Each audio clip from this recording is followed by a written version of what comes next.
Hello, good afternoon. It's 4 o'clock. Welcome to GB News. I'm Nana Akua. We're online, we're on TV and on digital radio. And for the next 2 hours, me and my panel will be taking on some of the big topics that are hitting the headlines right now. And this show is all about opinion. Mine, theirs, and of course yours. We'll be debating, discussing, and at times we will disagree, but no one will be cancelled. So joining me, it's former Labour advisor Scarlett Maguire and Conservative commentator Calvin Robinson. Before we get started, let's get your latest news headlines.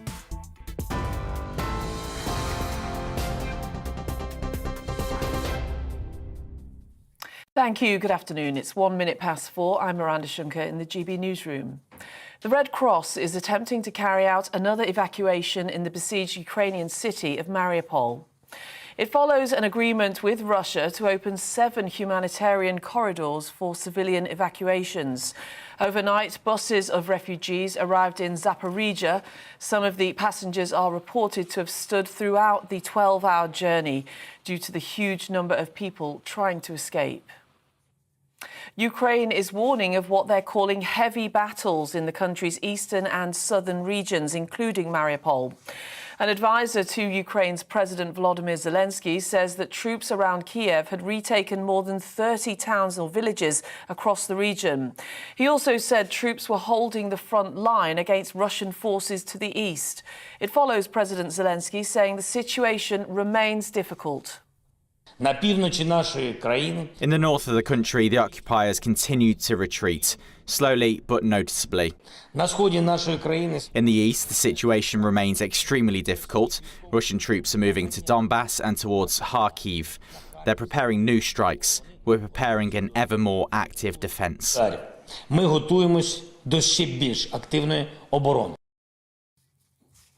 Russia's space director says his country will no longer cooperate on the International Space Station.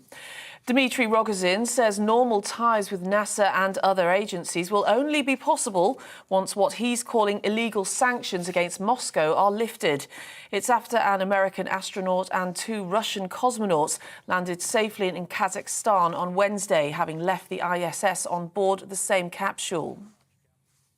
The suspension of P&O Ferry's services is being partly blamed for long queues at Dover today. 3 of the operator's vessels are berthed in the port after safety inspections. Drivers have reportedly been forced to wait for hours to board ferries.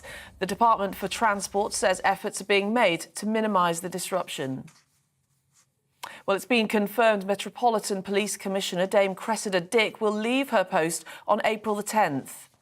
She's tweeted, "It's been a tremendous honour to serve the people of London and the UK." Dame Cressida quit in February after the Mayor of London said he'd lost confidence in her leadership. Protests are taking place across the UK today over the rising price of energy bills. Yesterday, millions around the UK saw their energy bill increase by an average of £700 a year with the price cap increase.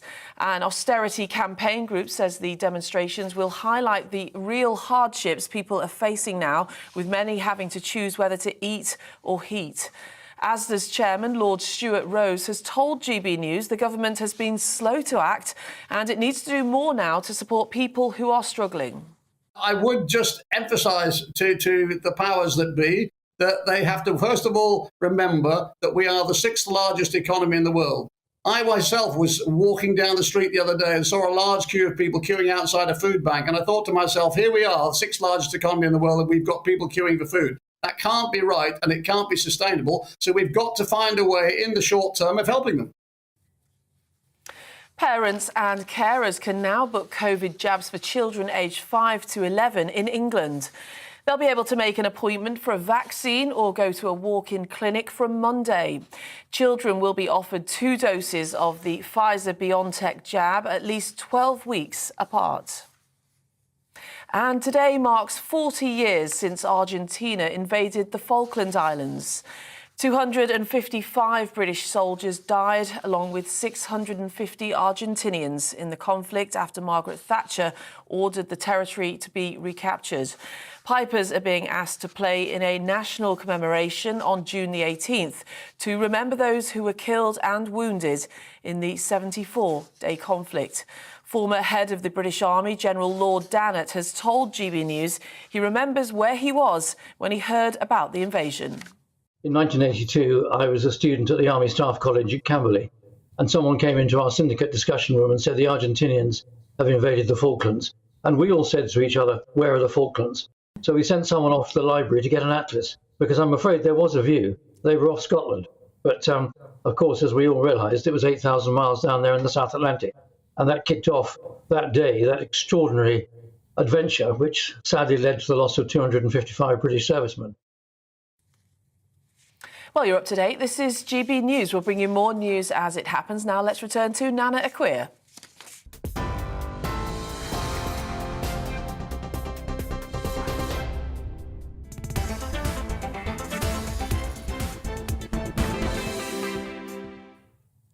Is fast approaching 7 minutes after 4 o'clock. This is GB News on TV, online and on digital radio. I'm Nana Akua. Now, forgive me if you think I'm out of line, but am I the only one who, whilst I don't condone violence on any level, I personally don't think that what Will Smith did was that bad. Jada Pinkett Smith, his wife, has openly discussed how distressed she is about her hair loss condition, alopecia, which is an illness, by the way. She finally braves it out on a global stage, only to be verbally attacked and humiliated in front of the world. That's like a physical blow. As a woman who myself has also suffered hair loss at one point due to my autoimmune condition, thankfully it grew back, I totally understand the devastation that Jada feels and can imagine the amount of work that her husband has had to put in to help her build back her confidence and own her new look. It's the same for many people, in particular women who have gone through chemo, who often tell me that the worst thing about it is actually losing their hair. In my view, Chris Rock is an aggressor. Passive aggression can be equally physically damaging. And if you are going to come out with personal jokes about someone's illness in front of the world, well, be ready for the comeback if the person you're attacking doesn't share your sense of humour. It was a rubbish joke as well. I mean, G.I. Jane 2, it needs explaining if you hadn't seen number 1. It wasn't even funny, and actually not the first dig that he made. Now I can hear the creak of comedians now saying that it's hard enough having to navigate through all the woke to also have to deal with this element as well, and that Will Smith is legitimising giving someone a slap if you don't like the cut of their jib. But he's openly apologised, and he's made it clear that he was out of line. This doesn't mean that anyone is entitled to hit you, and Will Smith has absolutely overreacted. But sometimes we all have to tread carefully with someone's feelings, and misjudging them on such a sensitive matter of an illness on the world stage shows very bad judgment on the part of Chris Rock. It's easy for all of the armchair critics to sit in judgment of Will Smith, who, I remind you, has apologised. He said, "I would like to publicly apologise to you, Chris," he wrote. "I was out of line and I was wrong. I'm embarrassed and my actions were not indicative of the man I want to be. There is no place for violence in a world of love and kindness." But I notice no apology from Chris Rock to Jada. If your joke doesn't land well, and we've all been guilty of a joke that the other person hasn't found remotely funny, most people's natural response after telling it would be to apologise. So whether or not he wants to speak to Will, at the very least, Jada deserves an apology from Chris Rock. The Academy has responded and are distancing themselves. Will has resigned from his role there, and they're discussing whether to remove his award, which he won for Best Actor moments later. This is the same Academy that awarded Oscars to 81 films that involved convicted sex offender Harvey Weinstein. His individual Oscar hasn't been recalled to my knowledge. And what about Roman Polanski? Will Smith has had an unblemished record up until then, and his behaviour following it has been exemplary. He's apologised. I repeat, I don't condone violence on any level, but Will went all out to protect his family, and what he saw was an attack on his wife. He lost his cool, and thankfully for him, and also for Chris, it didn't result in any lasting damage. But be honest, what would you do if you felt a family member was under attack? Should he have his Oscar removed as a result? What do you think?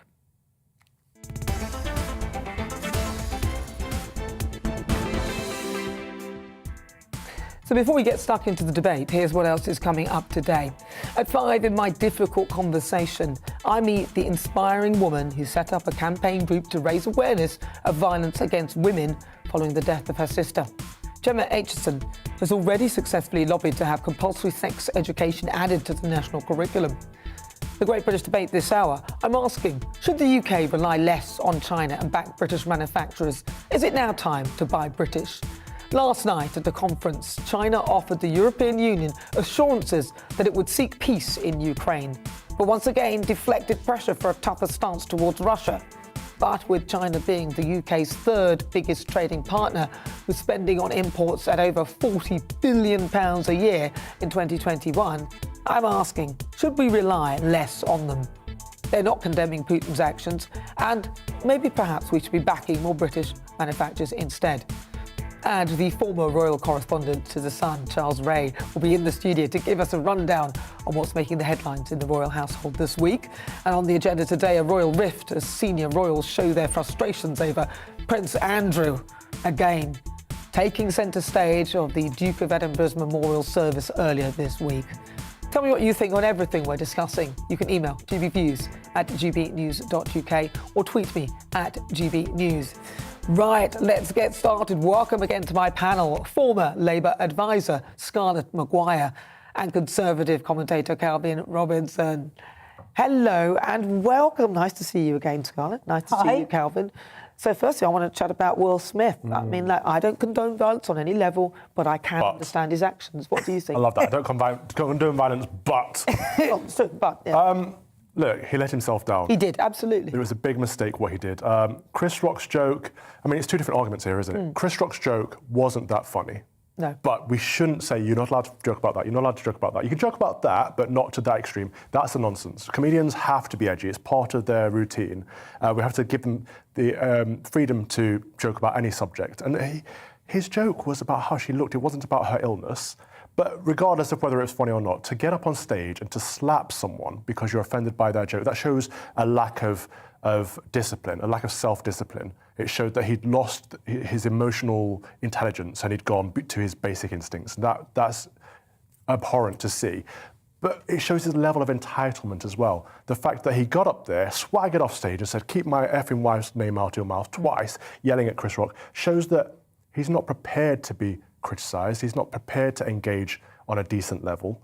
And I've heard a lot of criticism saying, oh, it was clearly staged because alopecia is one of the illnesses that Pfizer has a drug for, and Pfizer was the sponsor of the event. I think, come on, we've got to get to some... There's no, I don't think there's anything for alopecia. I don't think it was staged. There isn't any cure for alopecia, as far as I know. No, I think it's a drug that they've got for alopecia, not a cure, but a drug they have for it. But I get we have to question everything. I get we have to always challenge everything, but at some point we have to use our common sense and say, this was a guy who'd lost his emotional intelligence, jumped on stage, did something bad. He has apologised he has apologised for it. We should forgive him for it, but that doesn't make it right. No, and listen, there's a lot of what you're saying I agree with. It doesn't make it right. But I totally understand it. And I don't know, I mean, look, Calvin, imagine there's your fabulous lock, that fabulous afro. If one day you found that it was falling out and everything, your sense of self-confidence may well be at the floor. And a lot of people don't want to go out. I mean, I remember when I lost my hair, I didn't want to go out. I didn't want anyone to see me. I wore wigs all the time. I still wear wigs, but I actually wear them and I enjoy wearing them. But I didn't want to go out, I didn't want to be seen anywhere or anything like that. And my confidence was on the floor, right? Imagine if I met someone, I thought, oh my gosh, I have to take the wig off and then they'll see that isn't all my hair. And then, you know, so I understand, especially as a woman, where Jada's self-esteem may well have been. And I suspect he has been dealing with all of the aftermath of that. So I can see where he was and how that would have affected him. But Scarlett, what's your view? I think it was a terrible joke, but actually the whole point about whether you do the Oscars or BAFTA or whatever is you're supposed to attack the audience. That's what you're given. I thought it was tasty, but you know, you're always going on. It's about being anti-woke. I mean, this was a joke. It was a tasteless joke. There are a lot of tasteless jokes that lots of people on GB News think are perfectly okay. I think it is absolutely, to have it on international television, that you can react to a joke by going up and hitting somebody is just unacceptable. And there is a problem about Will Smith. You know, I loved him as the Prince of Bel-Air. I loved him in Dr. Dolittle. I mean, But he's always been there. He's Hollywood royalty, and he thinks he can do what he wants. And I just think we have to say that you cannot have somebody. You can't have somebody going up there and being violent. I mean, we're trying to stop men being violent. No. And then you say, well, it's okay in this case. No, actually, I didn't say it's okay. No, okay. You're reworking something. I didn't say it's okay in this case. I'm saying I totally understand why you did it. And I say that we're not all perfect. Some people can lose their cool and lose their rag. And when it happens, it's not pretty. But I would say that on the other side, that Chris Rock now has realised about Jada's condition. If he didn't know about it before, which I don't know whether he does or he doesn't, either way, it's still pretty tasteless. But he sees somebody. There are many reasons why someone may well have shaven hair, especially as a woman. And often those reasons, most of the time, are either they're going through illness or something. There are those who choose to do that, and that's fabulous. But often it's because of illness. So this is, to me, if you have made a joke in that manner on a global stage and humiliated somebody, which I sometimes think that a verbal joke can be just as aggressive as a physical blow. Hang on. I think it's just as aggressive as a physical blow. I don't think That's nonsense. Hang on. No, I'm going to call you up on that. You cannot say a joke is just as bad as a physical blow. If I get to the point. Let me finish my point, because I listened to you uninterrupted. I'll have a cup of coffee. Yours took a while as well, but I listened to you uninterrupted, but it's taking long because you're interrupting me.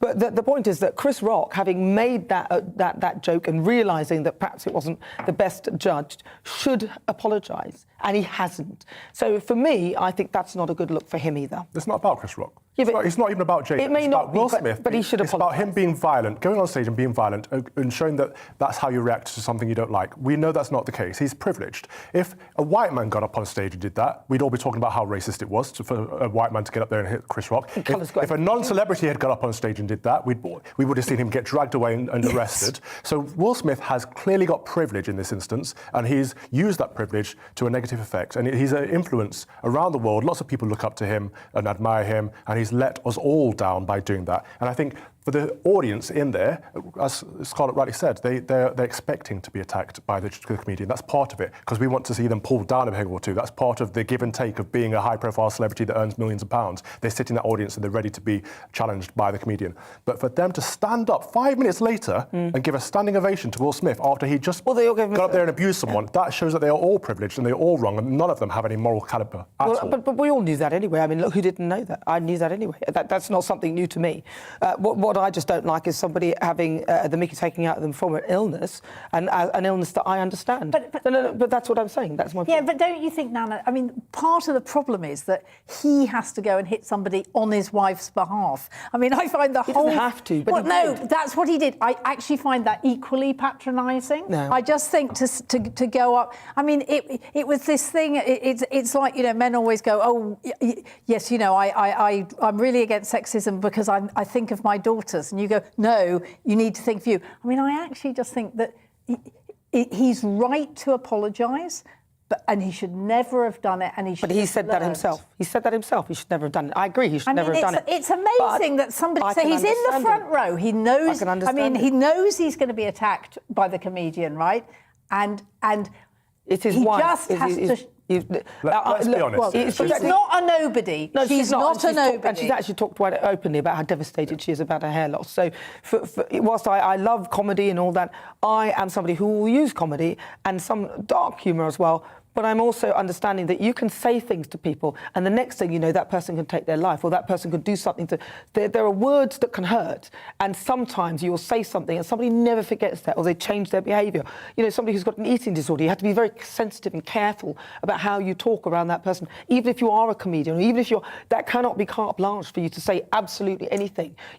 Sometimes you'll say something and something bad can happen. Chris Rock. What I'm saying is that Will He should apologise. Is that Will Smith should never, ever... I mean, also, it's not like he did it immediately. He sat there, he thought, and then he got up and he did it. Well, actually... he laughed first. He laughed at the joke sometimes, yeah, my daughters Which tells me this is not about the joke. This is something deeper. Let's not forget that Jada Pinkett Smith has just been having an affair. She's an adulterer. She's been having an open relationship with another person. Got an open relationship. No, this is all something to do with it, because Will Smith got up there and attacked someone who mentioned his wife. He's defensive. He's in a bad situation. He's cuckolded by his wife, essentially. Whichever way you look at it. It's a deeper situation. I absolutely agree. There's more to it than meets the eye. But I totally understand why he behaved like that. I don't think it's acceptable, but, you know, that's the way... In fact, would you like your man to get up and hit someone if they made a bad joke about your hair?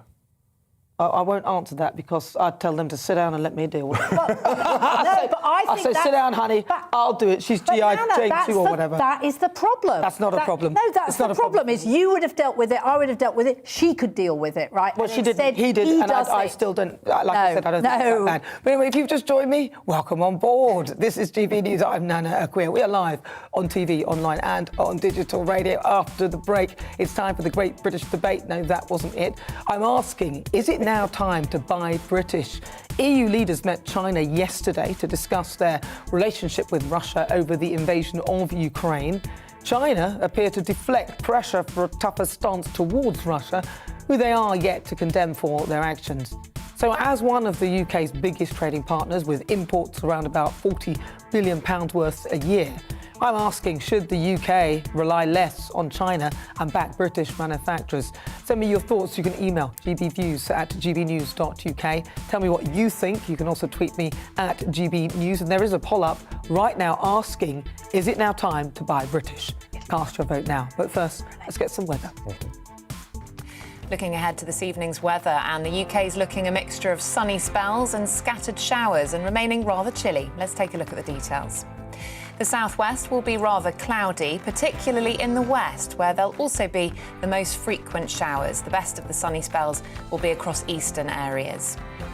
The southeast will be mostly dry, although an isolated light shower is possible this evening. The winds will be light, with plenty of sunny spells. There'll also be sunny spells and isolated showers across Wales, but drier for much of the day, especially in the west. It will be a mostly dry end to the afternoon across the Midlands too. An isolated light shower is possible, but for most it will be light winds and bright or sunny spells. The northeast of England will finish Saturday afternoon with plenty of dry weather. Earlier showers will have faded and we end the day with light winds and plenty of sunshine on offer. There'll also be plenty of sunshine across southern Scotland this evening. There'll be some cloud at times too, but it will remain dry to end the day.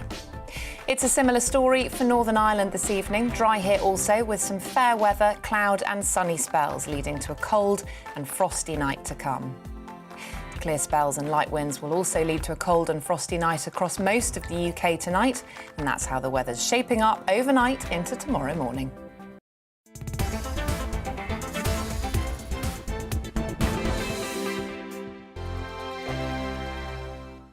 Europe is in the grip of the most devastating humanitarian crisis since World War II. The people of Ukraine are facing unimaginable suffering as their homes are destroyed and their loved ones are killed. Millions of people are being forced to flee for their lives, carrying only their children, their pets, and the clothes on their back. The pain, loss and destruction grows by the day. The people of Ukraine urgently need our help. Already a vast humanitarian operation is underway. Britain's Disasters Emergency Committee, or DEC, brings together 15 leading aid charities to respond to overseas disasters quickly and efficiently. These charities include the British Red Cross, CARE, Oxfam, Save the Children and World Vision. Their teams are working on the ground in Ukraine and neighbouring countries to bring vital aid to those who need it most. If you can spare it, your gift to the DEC's humanitarian appeal will go a really long way. £10 provides essential hygiene supplies for a person for a month. £50 provides blankets for 4 families. £100 provides emergency food for 2 families per month. It's easy to give. You can donate online at dec.org.uk or call the 24-hour donation line on 0370 60 60 900. If you prefer to send a cheque, please post it to the Ukraine Humanitarian Appeal, PO Box 999, London, EC 3A 3AA. To give £10 on your mobile, simply text the word crisis to 70150. Standard network charges apply for calls and you must be 16 or over. Texts are charged at the standard network rate and your £10 donation will be added to your bill. 100% of your donation goes directly to the DEC to save lives and deliver critical support where it's needed.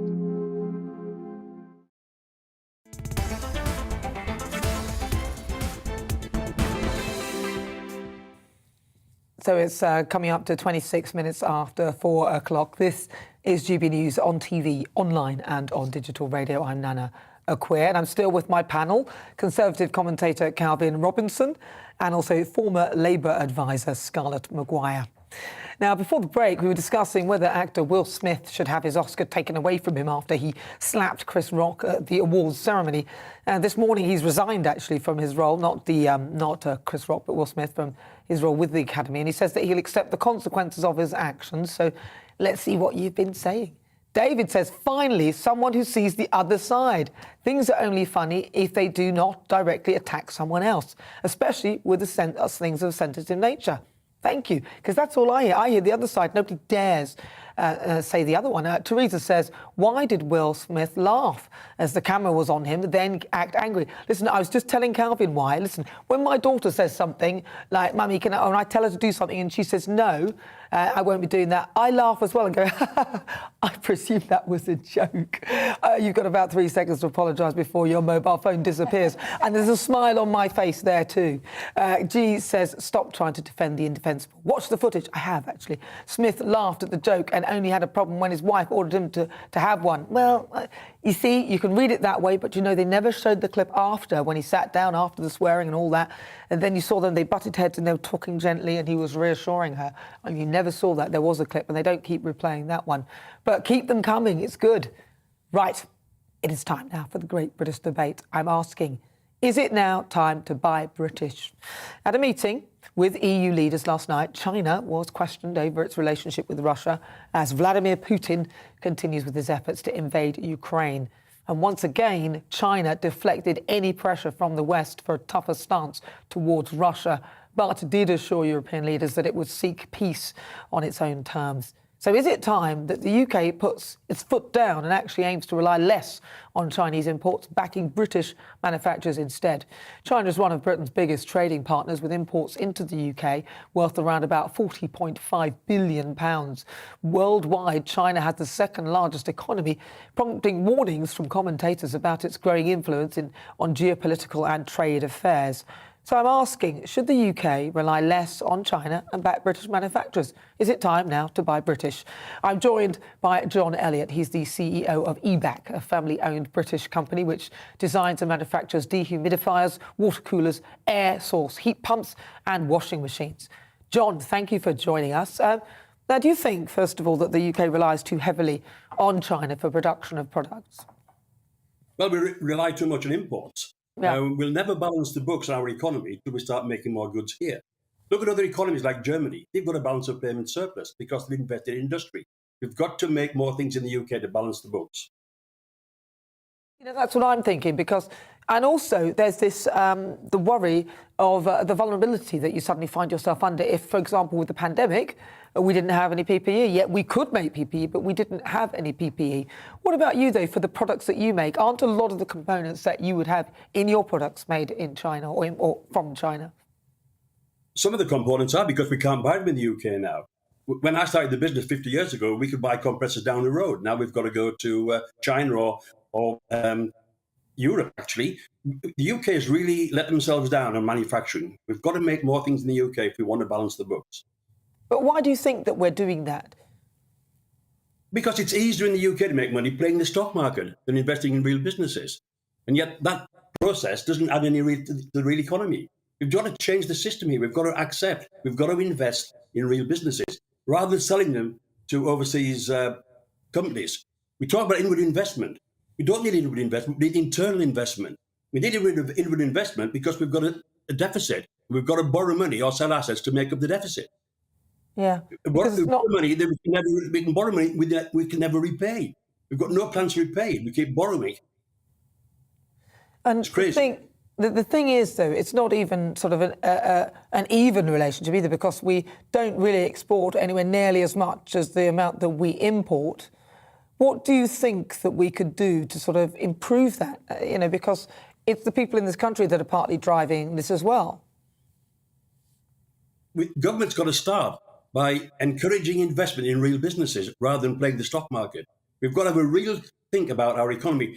We try and go for growth all the time rather than balancing the books. Treat of the economy is like our lives. if you haven't got any money, you don't borrow it to go out on a Friday night. You might borrow it if you've got a hole in the roof. You might borrow it to invest in something. But we borrow money every year so we can maintain our lifestyle. And that's fundamentally wrong. Government's got to change that. Now, where do you manufacture your products then? County Durham. So, right, so all in the UK. And yes, we buy the motor, for example, on our washing machine from Korea, because that's the best one. And we don't make them in the UK now. All the plant we bought to make the washing machine was imported from Italy, from Spain, because we don't make those things in the UK now. We've got to change. We've slipped, and we'll pay the price at some future date. Is there anything that British manufacturers offer that China can't offer? Not really. Not really. The Chinese are quite good at making things. Let's not kid ourselves. They're very effective. But business goes to make things in China, not to reduce the cost to us, to make more profits. So, we just need, the government's got to intervene. The government needs to do something about that. John, thank you so much. That's John Elliott. He's the CEO of British manufacturer eBack. So I'm asking, is it now time to buy British? Let's have a quick look at what you've been saying already. Daniel says, on reliance on other countries, good as a whole, it's an absolute Mickey take that we're signalling, signing so many trade deals when the whole point of Brexit was to buy more British. It shows that the British people were lied to by the Tory politicians who pushed for it. Mike says, yes, but people will have to pay the correct price for goods, and I'm not sure they're willing to pay more given the cost of living crisis. John says, Boris doesn't seem to have any intention making Britain British again. Well, keep your thoughts coming. We'll be discussing that with my panel. You're with me. I'm Nana Akua. This is GB News on TV, online and on digital radio. Still to come, we'll continue with our Great British Debate, and I'm asking, is it now time to buy British? At a meeting with EU leaders last night, China refused to condemn the actions of their close ally Russia for their invasion of Ukraine. But the country is actually one of our biggest trading partners. So I'm asking, should we now rely less on them and back more British manufacturers? You'll hear the thoughts of my panel, former advisor Scarlett Maguire and also Conservative commentator Calvin Robinson. But first, let's get your latest news headlines.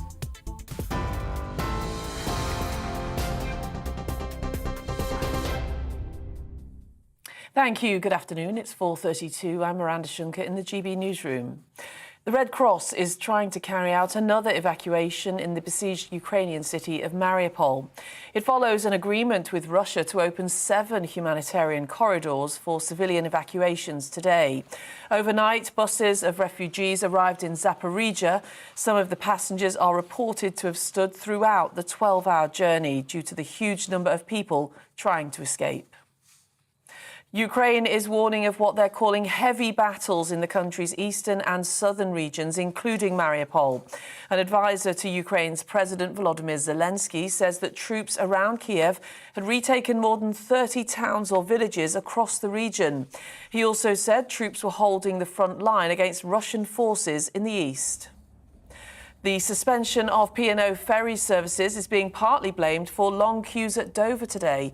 Drivers have reportedly been forced to wait for hours to board ferries. The Department for Transport says efforts are being made to minimise the disruption. A further 20 people have been arrested in Essex today as climate change activists continue to block oil terminals. It takes the total number of arrests to 83 after 2 days of protests. Activists from the group Just Stop Oil are said to be against expanding UK oil and gas production. And today marks 40 years since Argentina invaded the Falkland Islands. 255 British soldiers died, along with 650 Argentinians in the conflict after Margaret Thatcher ordered the territory to be recaptured. Home Secretary Priti Patel has tweeted saying, 40 years on, we will still defend that right. Well, on TV, online and DAB plus radio. This is GB News. Stay with us. We'll be back to Nana in just a moment.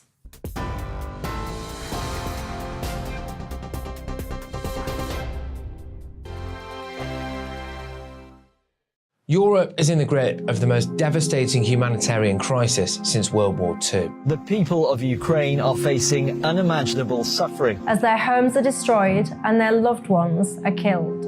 Millions of people are being forced to flee for their lives, carrying only their children, their pets, and the clothes on their back. The pain, loss and destruction grows by the day. The people of Ukraine urgently need our help. Already a vast humanitarian operation is underway. Britain's Disasters Emergency Committee, or DEC, brings together 15 leading aid charities to respond to overseas disasters quickly and efficiently. These charities include the British Red Cross, CARE, Oxfam, Save the Children and World Vision. Their teams are working on the ground in Ukraine and neighbouring countries to bring vital aid to those who need it most. If you can spare it, your gift to the DEC's humanitarian appeal will go a really long way.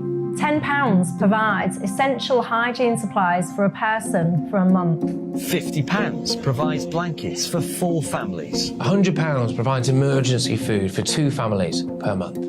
It's easy to give. You can donate online at dec.org.uk or call the 24-hour donation line on 0370 60 60 900. If you prefer to send a cheque, please post it to the Ukraine Humanitarian Appeal, PO Box 999, London, EC 3A 3AA.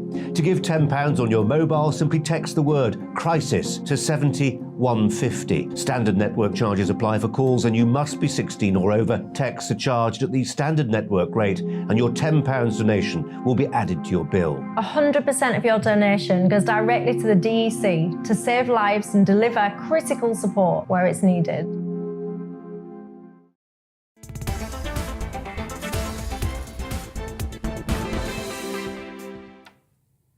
So welcome back. This is GB News on TV, online and on digital radio. Before we return to our Great British Debate, I'm going to read a message from Barbara, who sent me with regard to Chris Rock and, of course, Will Smith, whether he should have his Oscar removed. She said, thank you for seeing this incident from a different angle. It seems everyone wants Will Smith cancelled for a moment of madness. He made a mistake. He's apologised publicly to Chris Rock. I find it difficult to believe Chris Rock had no idea of Jada Pinkett's alopecia, as she has spoken publicly about it, and it's a public persona. And this will be a routine Hollywood gossip. I agree with you. It would be gentlemanly of Chris Rock to apologise to Jada, but doubt that that's going to happen anytime soon. I don't think Will should have his Oscar removed. His name was already in the envelope as the winner. He earned it. Unfortunately, with the woke Hollywood lot, his career may now be permanently damaged. I wonder how he will come back from this one.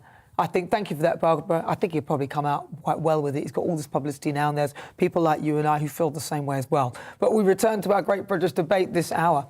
I'm asking, should the UK rely less on China and back British manufacturers? China is one of the UK's biggest trading partners, and it imports from the country. They're worth around about £40 billion a year. So worldwide, they're actually the second largest economy. Yet, at a meeting with the EU leaders yesterday, China refused to condemn the actions of close ally Vladimir Putin, deflecting calls for stronger sanctions on him. So I'm asking, should the UK rely less on China and instead back British manufacturers? And is it now time to buy British? Right, so let's see what my panel think of that. I'm joined by Conservative commentator Calvin Robinson and also former Labour advisor Scarlett Maguire. So, Scott, I'm going to start with you then. Obviously, China they've not condemned Vladimir Putin. I was reading, in fact, that they're not endorsing him, but they have actually said in something I read that they are saying that it's actually America's fault that this whole thing is happening because of the encroachment of NATO and so on and so forth. What do you think? Well, I think you've got to divide out. So, should we be reliant on China? I mean, I don't think we should, OK? Not just because of what they view. I just think it's very dangerous to be reliant on anything, as the Germans have found out with their energy policy. Of course. But actually more important is what's happened to British manufacturing. And I completely agree with John Elliott. I mean, back in the 80s, the government, happened to be a Conservative government, but the government decided... My God, are you about to say something nice about that? That we should be a service economy, right? And that actually... what we did was we sent our manufacturing to Asia. There was no question about it. And that's what it's gone on. And our manufacturing base has been destroyed. I mean, as John Elliott says, he can't find things. Now, I'm not sure whether Brexit was about manufacturing coming back to Britain. I mean, certainly a lot of people felt it was. And the first person, what happened was Dyson. Yeah.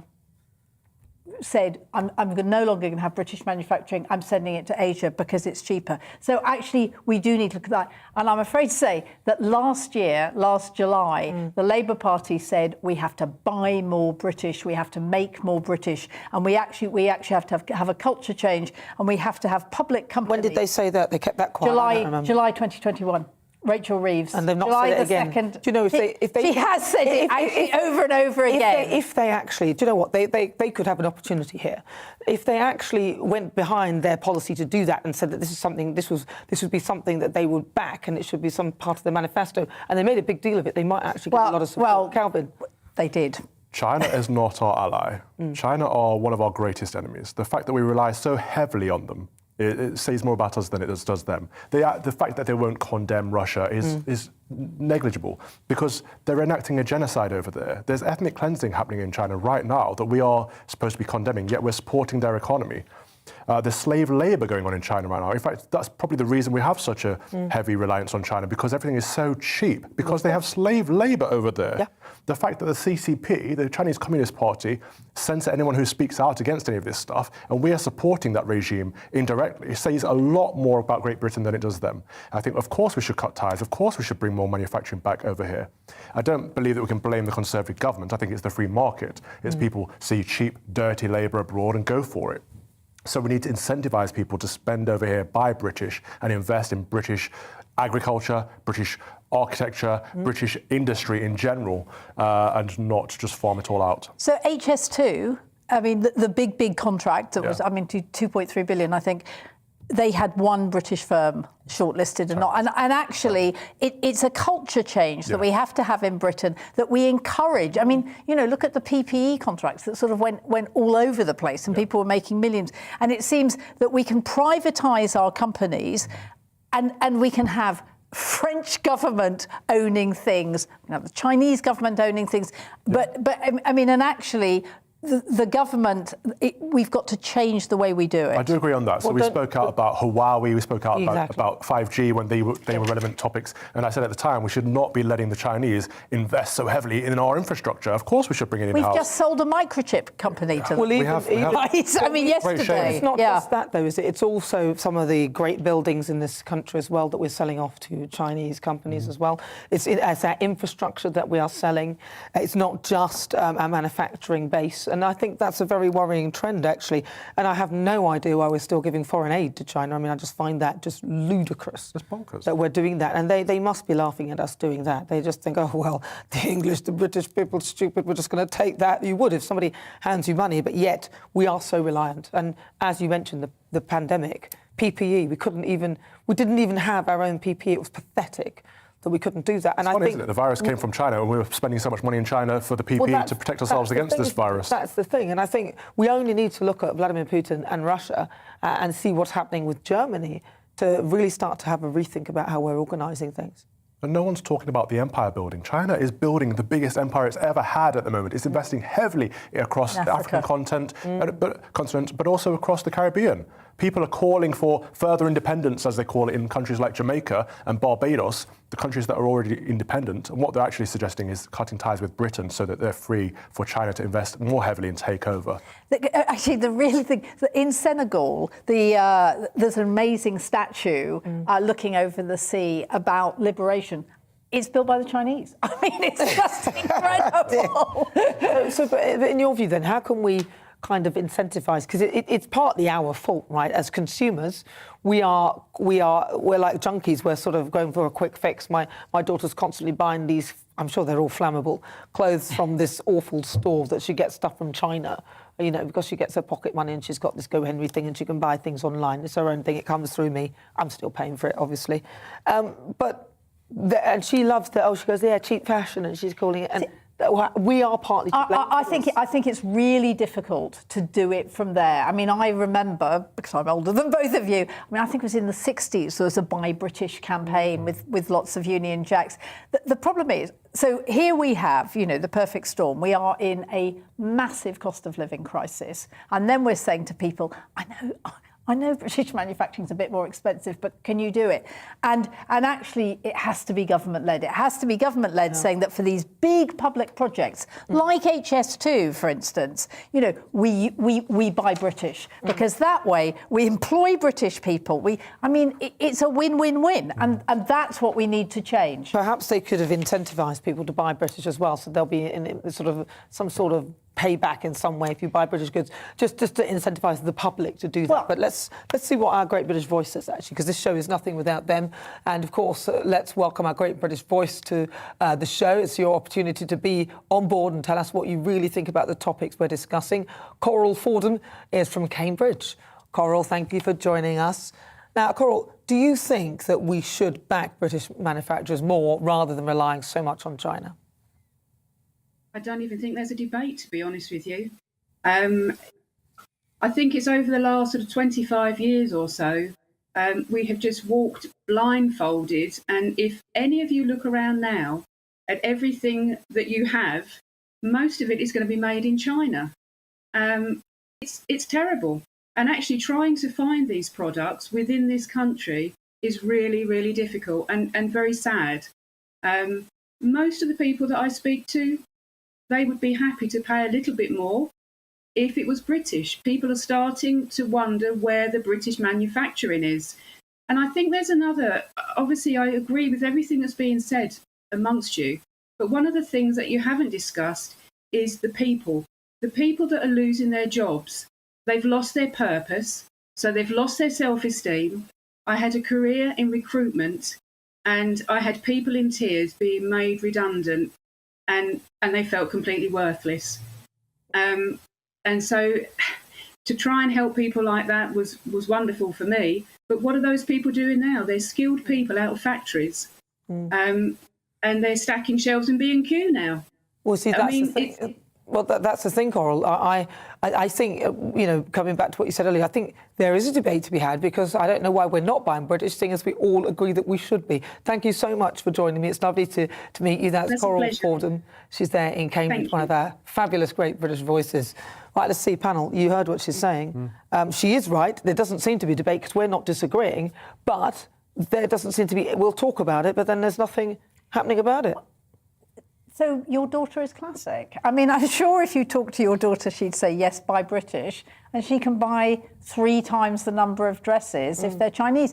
I mean, you know, we used to have knitting looms, cotton mills, all of that.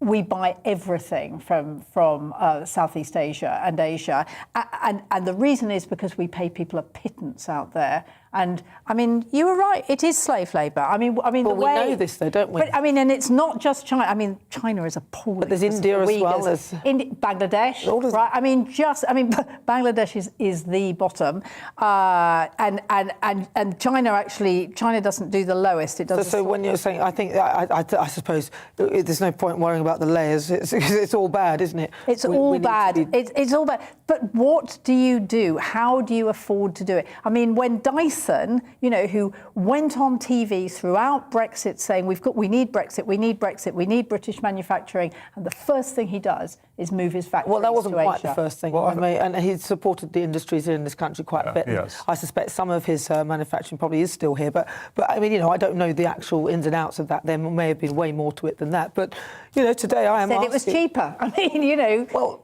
I mean, the problem is actually, the government needs to start. Coral is completely right. It's about de-skilling British people. I mean, that's what's really, really happened. But it's not just that, is it? But we are complicit in many respects. Let's see what people have been saying. Today I've been asking, should the UK rely less on China and back British manufacturers? Lots of you have been getting in touch with your thoughts. Trevor says, yes, unquestionably. And we need to bring back manufacturing into the UK and by British. We don't want to see made in China anymore. We want to see made in Britain. Make the UK great again, not China. See, that's the thing. I think the more manufacturing we have in the country, the cheaper the products will get. So I sort of don't subscribe to the argument that it'll be too expensive. Paul says if the pandemic showed us anything, it was too many firms have relied on making China the world's factory and betraying British workers. A gradual reduction in our reliance on China should be our goal. Colin says we should be buying British and all government contracts should only go to British firms. Shipbuilding should only use British steel, etc. Well, see, that's the thing. And there is a poll-up at the moment on Twitter. I'm wondering, do you want to take a guess before I show you the number, what people are saying? How many people I do you know think? that people that watch this programme are sound patriots, so I imagine the percentage will be heavy in our favour. Give me a number. It'll be 92.8. 92. I'll go with 96. 96. Well, throughout the show, I've been asking, should the UK rely less and back more British manufacturers? Currently, Calvin, spot on. 98% of you. Why am I looking over there? I should be over here. 98% of you say yes and 2% say no. You're with me. I'm Nana Akua. This is GB News on TV, online and on digital radio. Still to come, the former royal correspondent at The Sun, Charles Ray, will be in the studio. He'll give us a rundown on what's making headlines in the royal household this week. And on the agenda today, a royal rift. Find out why next. We'll be back in a mo. Start off your GB News Sunday with Stephen and Anne at breakfast from 6 a.m. At 10, join the political correction. From 12 till 6, it's Alistair, Darren, Inaya and Nana. At 7, join Free Speech Nation for a laugh that won't be cancelled. At 9, it's Mark Dolan Tonight, followed by Headliners. That's Sunday on GB News.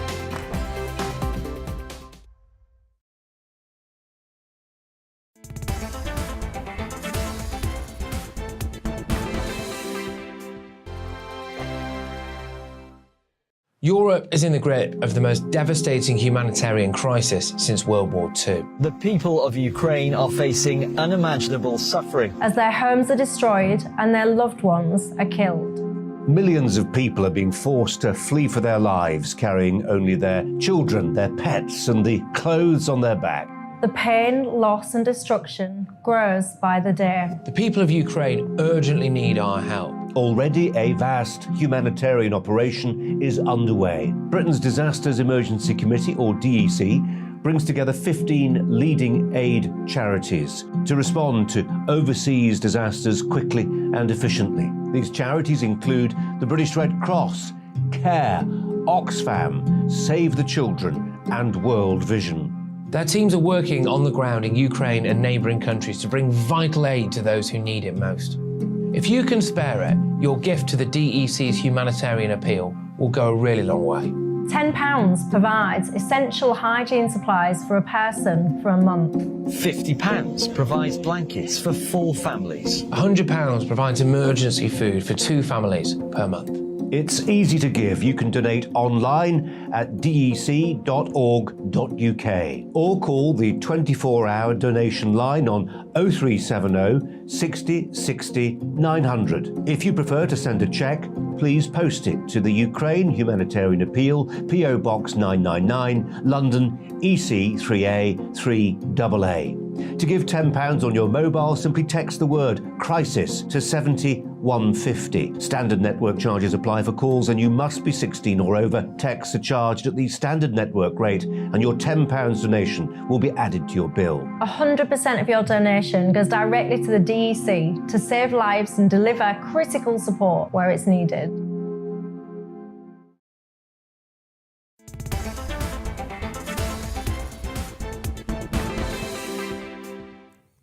If you've just joined me, where have you been? This is GB News on TV, online and on digital radio. I'm Nana Akua.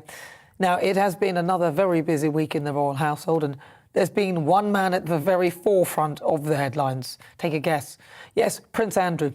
Well, he seemed to make a centre stage at the memorial service for the Duke of Edinburgh. Let's discuss more about that with the former royal correspondent at The Sun, Charles Ray. Charles, thank you for joining me. It's lovely to see you in the studio. So let's talk Prince Andrew. Right. At the service, in the list of when the royals were due to arrive, he was listed as arriving with his daughters Beatrice and Eugenie. Right. Suddenly, we see he's escorting the Queen. He's in the car with the Queen, which is fair enough because he lives at Windsor Lodge and she was at Windsor, and you could argue that she was giving him a lift. But the Dean of Windsor was the man who was supposed to be escorting the Queen down to that point where she was left to walk on her own, which was great to see that. It seems that Andrew's just muscled in. And Charles and William were not terribly happy with it. They, in fact, tried to get the Queen to change her mind, but she said, no, he's going to do it.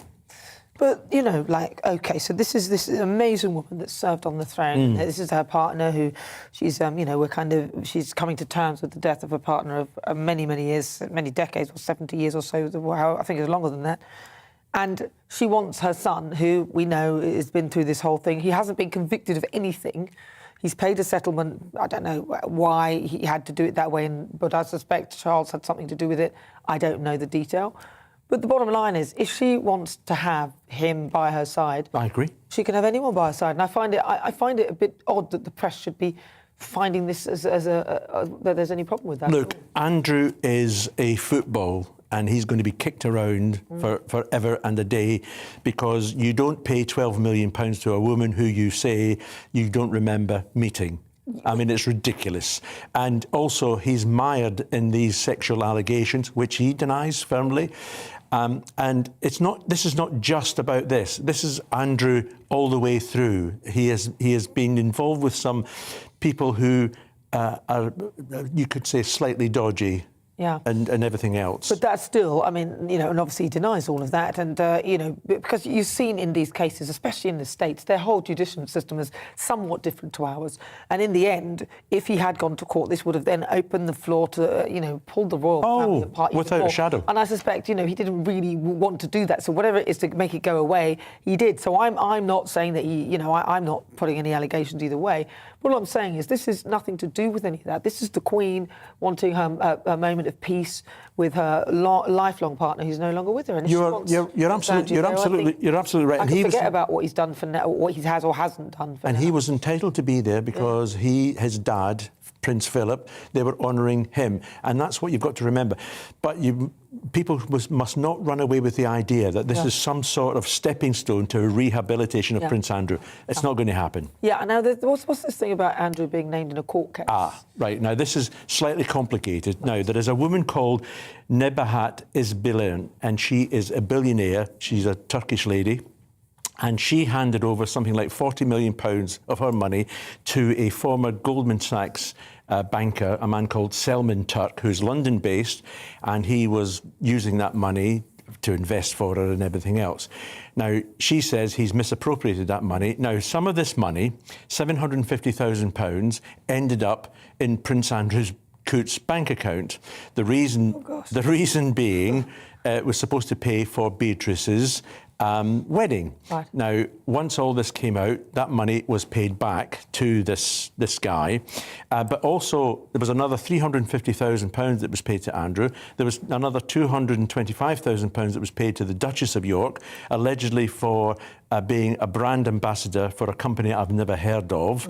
And then you've got £25,000 being paid to Princess Eugenie. Now, we have to make it clear that none of these royals knew anything at all about this money that came from this woman.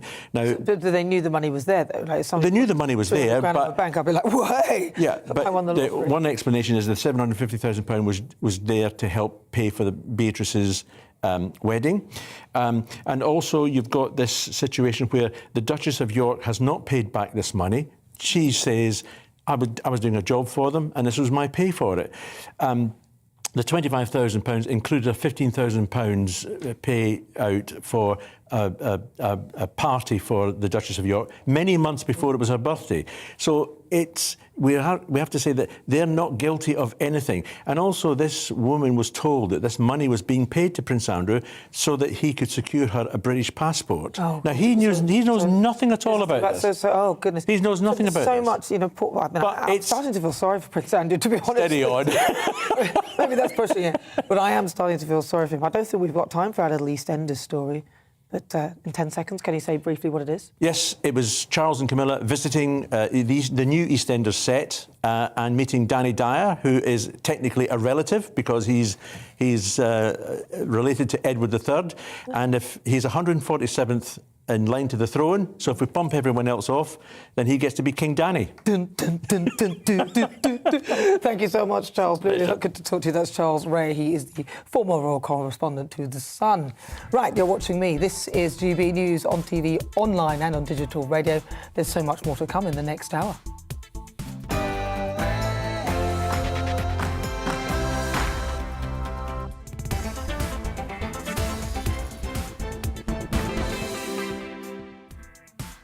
It's 5 o'clock. I'm Nana Akua, and for the next hour, me and my panel will be taking on some of those big topics that are hitting the headlines right now. But first, let's get your latest news headlines.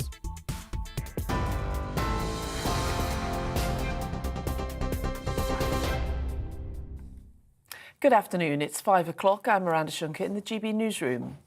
Ukraine is warning of what they're calling heavy battles in the country's eastern and southern regions, including Mariupol. An advisor to Ukraine's President Volodymyr Zelensky says that troops around Kiev had retaken more than 30 towns or villages across the region.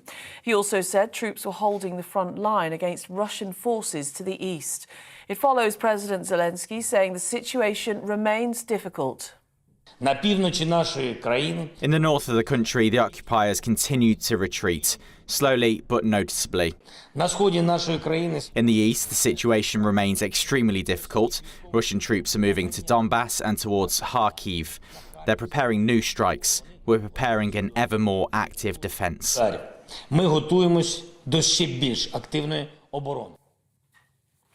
The Red Cross is attempting to carry out another evacuation in the besieged Ukrainian city of Mariupol.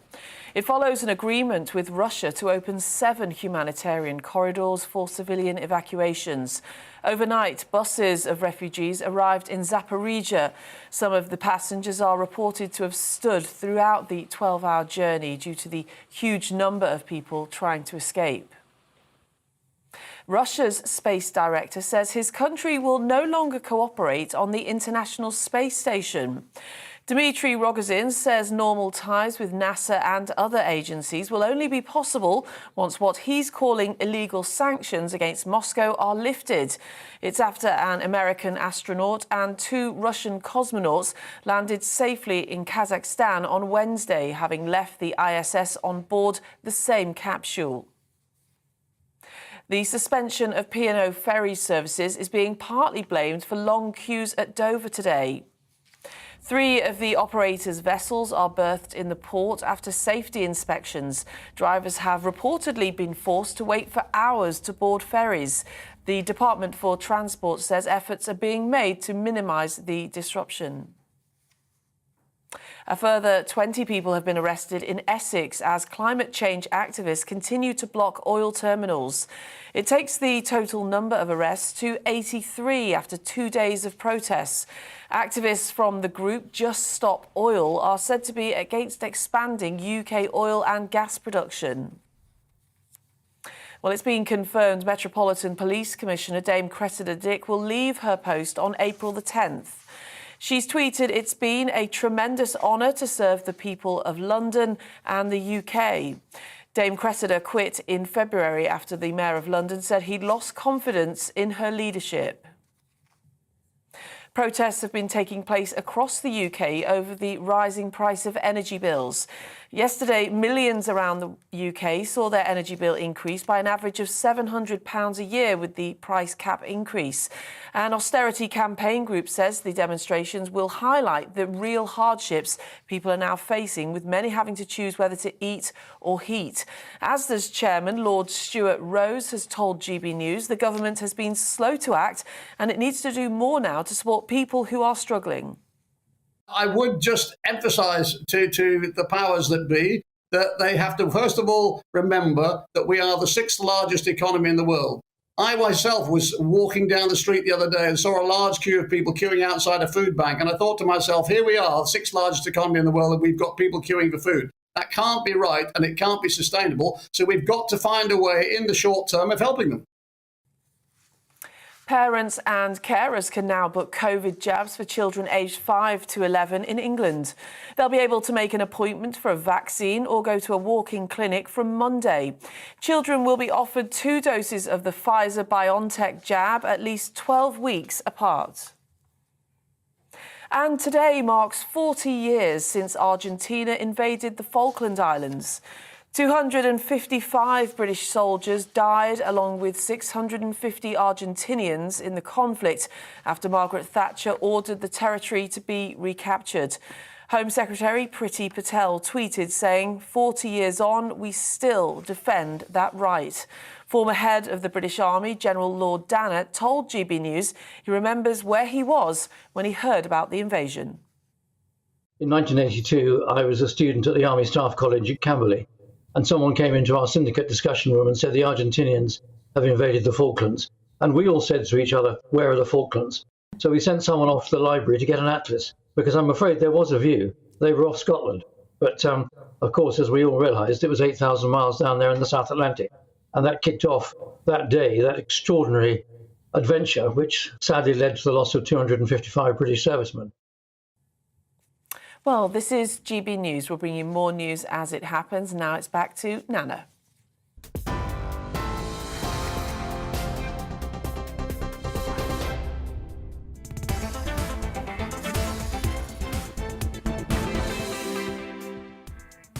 Good afternoon. It's just coming out to 6 minutes after 5 o'clock. I'm Nana Akua. You're watching GB News. We're also online and on digital radio. And now for the next hour, me and my panel will be taking on some of those big topics that are hitting the headlines right now. This show is all about opinion, mine, theirs, and of course yours. We'll be debating, discussing, and at times we will disagree, but no one will be cancelled. So joining me today, it's former Labour advisor Scarlett Maguire and Conservative commentator Calvin Robinson. Still to come, the murder of Sarah Everand last year created a shockwave about violence against women in this country. So for my difficult conversation in a few moments, I'll meet Gemma Hsn. She's successfully lobbied to have compulsory sex education added to the national curriculum. She also set up the campaign group Yes Matters after her sister Sasha was sexually assaulted and murdered in 2013. For the Great British Debate this hour, I'm asking, is the UK's transport system fit for purpose?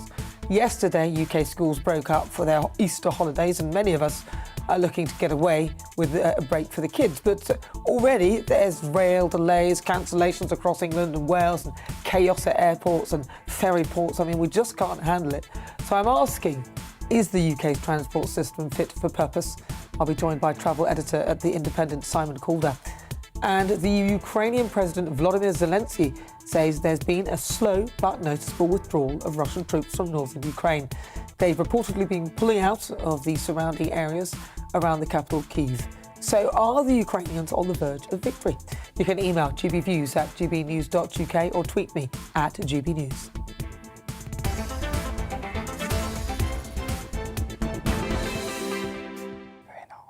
So it's now time for my difficult conversation.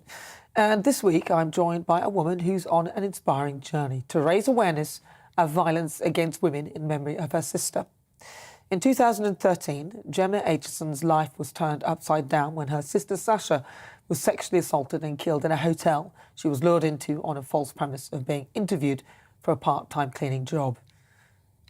Gemma went on to set up the Yes Matters campaign in response to Sasha's murder, lobbying the government for better education to ensure people have healthy ideas about what relationships look like. Her organisation's since been successful in having compulsory education added to the national curriculum.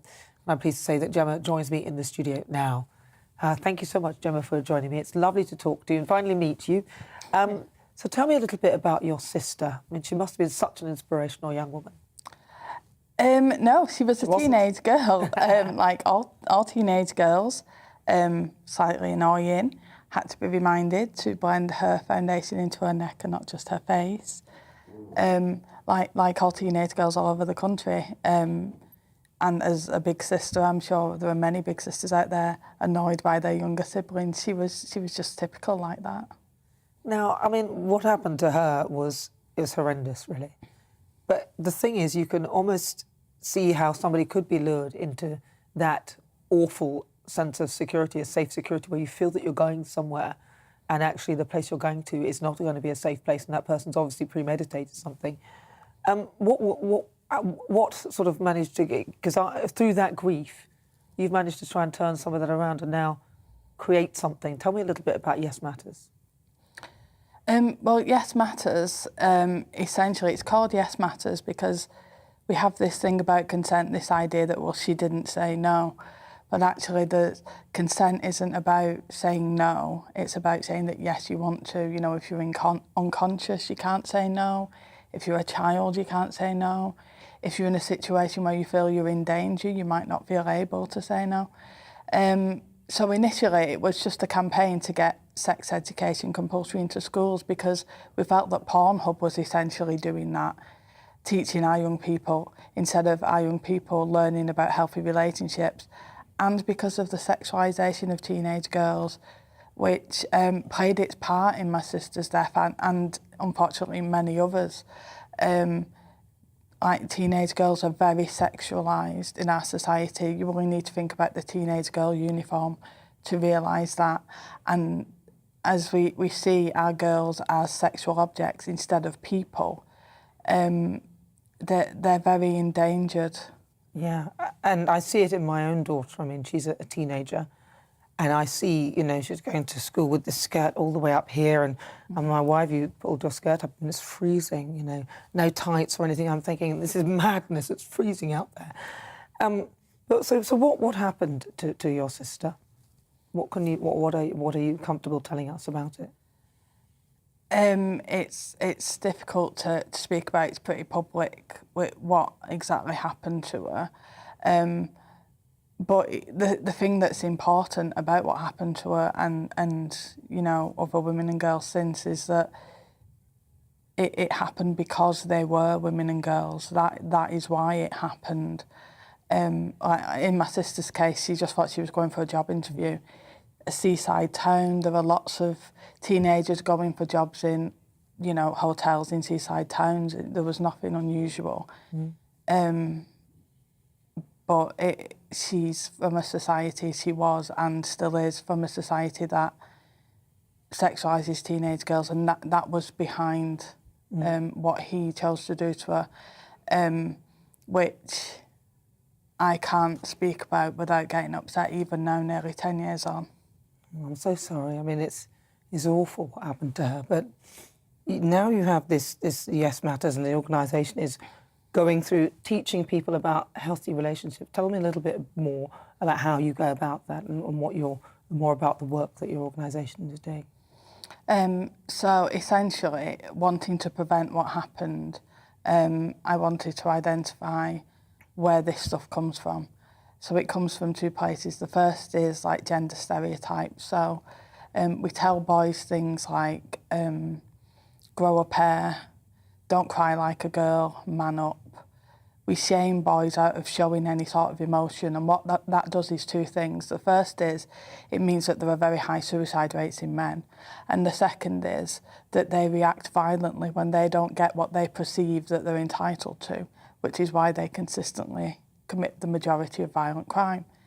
So if we get rid of that gender stereotype and say that emotions are human, and we teach our kids about consent and respect in relationships, no matter who they're with, and good emotional and mental health with yourself, if we take away those stepping stones, then it can hopefully prevent a lot of that stuff.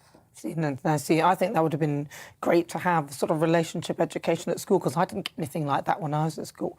And that would have been very handy for me to identify what a good relationship looks like. And I'm sure a lot of those watching now, they love that. And so that's something that's running in schools, is it, that people can... Yeah, it was supposed to come in 2020, but we had a little bit of a thing going on, didn't we, with COVID. So it is sort of just being rolled out now. Although... It's really interesting for me because we didn't just campaign, we helped to write it, specifically around the gender stereotypes, but now the word gender has become something new, like... Well, there's about 76 of them now, apparently. Yeah, so this idea that something's progressive, so it's kind of complicated it a little bit now. Yeah, well, I think it's extremely complicated, all of it. I mean, just from my eyes, excuse me, I think a lot of it's very unnecessary because it actually is quite divisive. That's just my view, but I'm sure you may think differently. Now, what happened? Because I know a little while ago you were on a march promoting women, because it was International Women's Day that you were on, and something happened. Tell us a bit about that. Yeah, so Manchester is home of the suffragettes, you know, so very proud of its women's rights movement. And during International Women's Day, the weekend after, there's always a march. And this march, it's about, not victim blaming, it's about domestic abuse and things like that. So we march and we say the same chants that the feminists in the 60s did. And we were invited, because we provide services for young people who have experienced sexual abuse or children who are sexually abused, and we give them free services to help support them.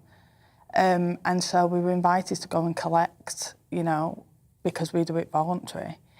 And whilst I was there, a person who was in a dress, I'd never met them before, I'd never spoken to them. So was this a transgender woman? They have said since that they are a trans woman, and they threw a milkshake on me, like in my face. It went all over some merchandise and stuff that we had with us. And I was really shocked because, you know, there was nothing controversial about what we were saying. Like, you know, we were walking past pubs with men in them stopping us saying, oh, this is great, and joining in and stuff, and women and children. So there was nothing mentioned about trans stuff. People joined in with us from the street. So there was nothing about that.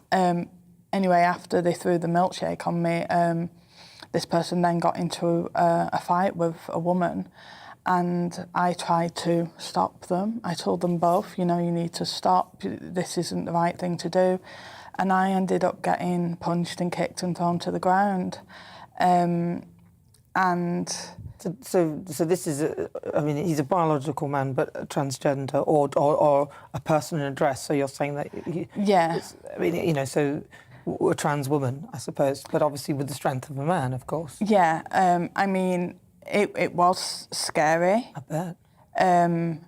And, you know, wasn't a good experience. And like I mentioned when we spoke last, being asked to give a victim impact statement was, like, very triggering for me, because the last time I'd had to do that was at my sister's trial. And I couldn't understand it, to be honest.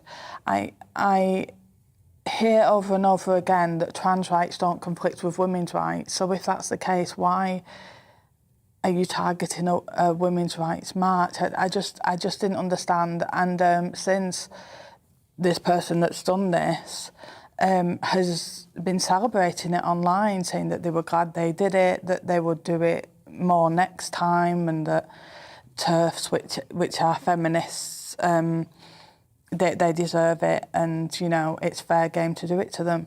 And what I think is really interesting about that afterwards, I've thought, well, when we have people in the Middle East and they say, if you don't think like I do, I'll punish you for it, we call that extremism.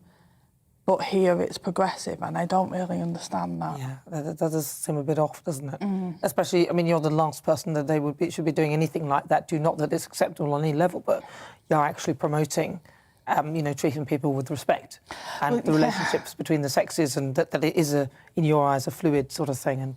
And you wouldn't have anything against anyone who's transgender at all. You'd be the opposite, actually. They had just punched me, and then I helped them up off the floor. Like, so I've done nothing to them, so... So Gemma, if people want to get in touch with your organisation, it's a charity, where can they find it, and what do they need to look for? So if anyone ever needs our help, so we have the Yes Matters commitment, which is for schools who want to tackle the rape culture that Ofsted have found at the moment. So we run that for schools and want to take that seriously. But if a young person needs help, or they're worried about their friend or themselves, they can contact us on Twitter, Facebook, and TikTok and email. So that's all the places to go, isn't it? Yeah. Gemma, thank you so much for joining me. It's been such a pleasure talking to you, and I hope you've recovered from that awful experience that you had at the protest. Thank you. Yeah, thank you so much. That's Gemma Hsn. She's the founder of Yes Matters. Well, coming up, it's the Great British Debate this hour. I'm asking, is the UK's transport system fit for purpose? With thousands of families travelling across the UK for the Easter holidays, there's been delays to trains, chaos at airports and ferry ports, and just as the UK is relying on the network at the most. So it's always that bit, isn't it? So I want to know whether you think our transport networks can really handle all the traffic, and whether it's fit for purpose. We'll be speaking to the travel editor at The Independent, Simon Calder. He's going to help us answer that. That's next, but first let's get some weather. Looking ahead to this evening's weather, and the UK's looking a mixture of sunny spells and scattered showers and remaining rather chilly. Let's take a look at the details. The southwest will be rather cloudy, particularly in the west, where there'll also be the most frequent showers. The best of the sunny spells will be across eastern areas. The southeast will be mostly dry, although an isolated light shower is possible this evening. The winds will be light, with plenty of sunny spells. There'll also be sunny spells and isolated showers across Wales, but drier for much of the day, especially in the west. It will be a mostly dry end to the afternoon across the Midlands too. An isolated light shower is possible, but for most it will be light winds and bright or sunny spells. The northeast of England will finish Saturday afternoon with plenty of dry weather. Earlier showers will have faded and we end the day with light winds and plenty of sunshine on offer. There'll also be plenty of sunshine across southern Scotland this evening. There'll be some cloud at times too, but it will remain dry to end the day. It's a similar story for Northern Ireland this evening. Dry here also, with some fair weather, cloud and sunny spells, leading to a cold and frosty night to come. Clear spells and light winds will also lead to a cold and frosty night across most of the UK tonight, and that's how the weather's shaping up overnight into tomorrow morning.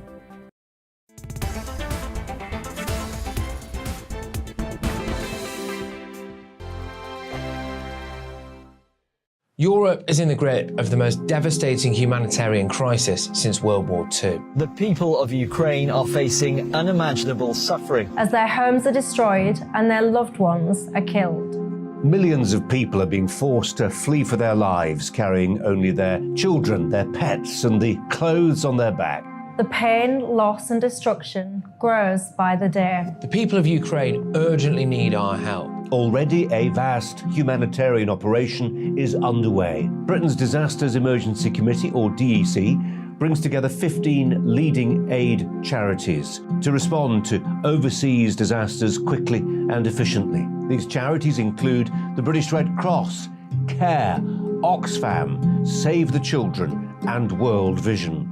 Their teams are working on the ground in Ukraine and neighbouring countries to bring vital aid to those who need it most. If you can spare it, your gift to the DEC's humanitarian appeal will go a really long way. £10 provides essential hygiene supplies for a person for a month. £50 provides blankets for 4 families. £100 provides emergency food for 2 families per month.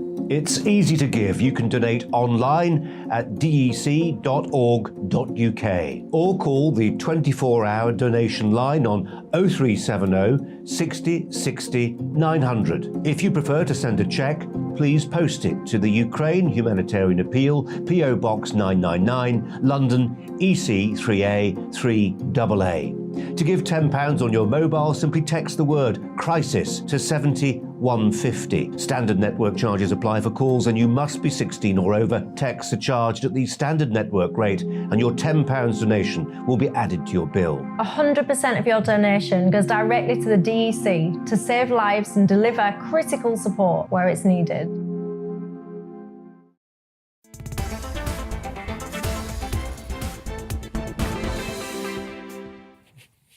It's 23 minutes after 5 o'clock. This is GB News on TV, online and on digital radio. I'm Nana Akua, and I'm still with my panel today. It's Conservative commentator Calvin Robinson and also former Labour advisor Scarlett Maguire. Right, so before we get into our Great British Debate this hour, I want to go back to something that we were talking about earlier on the show. I did a monologue and I was asking whether you think that the actor Will Smith should have his Oscar taken away from him after he slapped Chris Rock at the awards ceremony. So let's see what you've been saying. Well, Ian said not even Mike Tyson would have conducted himself in the way that Will Smith did. Are you sure Mike Tyson bit someone's ear off, didn't he? Didn't he do that? I've not forgotten that. Debbie says that he was protecting his family, and Jada, she has battled against alopecia and Will should be commended for defending her. Stephen says he laughed at the joke until his wife gave him a look, and then that's when it went too far. He only apologised 2 days later, probably as advised by his publicity team. Well, you may say that, but, you know, before I get angry with my daughter, I do a little laugh as well. I go, because I make the assumption that the way she's behaving is a joke and that it's not a good idea for her to... It is. It's a terrifying laugh. It's like, yeah, no, it's not good. But, yeah, no, he's defending his wife. I don't condone violence in any way, but... I'm still... Because it wasn't an attack, it was a joke. I'm still waiting for Chris Rock to apologise for that. But anyway, keep those thoughts coming. It's really good to hear them. Right, so it is time now for the Great British Debate this hour. And I'm asking, is the UK's transport system fit for purpose? UK schools broke up for their Easter holidays this week, and many of us across the UK will be travelling to other parts of the country to visit friends and family. But it seems the transport network, surprise, surprise, could not couldn't even work out how to do this. There were widespread rail delays, cancellations across England and Wales, and they're probably still going on. I know some people struggled to get into work for the trains that were cancelled. So I want to ask whether the UK's trains, roads and buses are really up to scratch. And so, of course, who better to talk to us about that than the travel editor at The Independent, Simon Calder.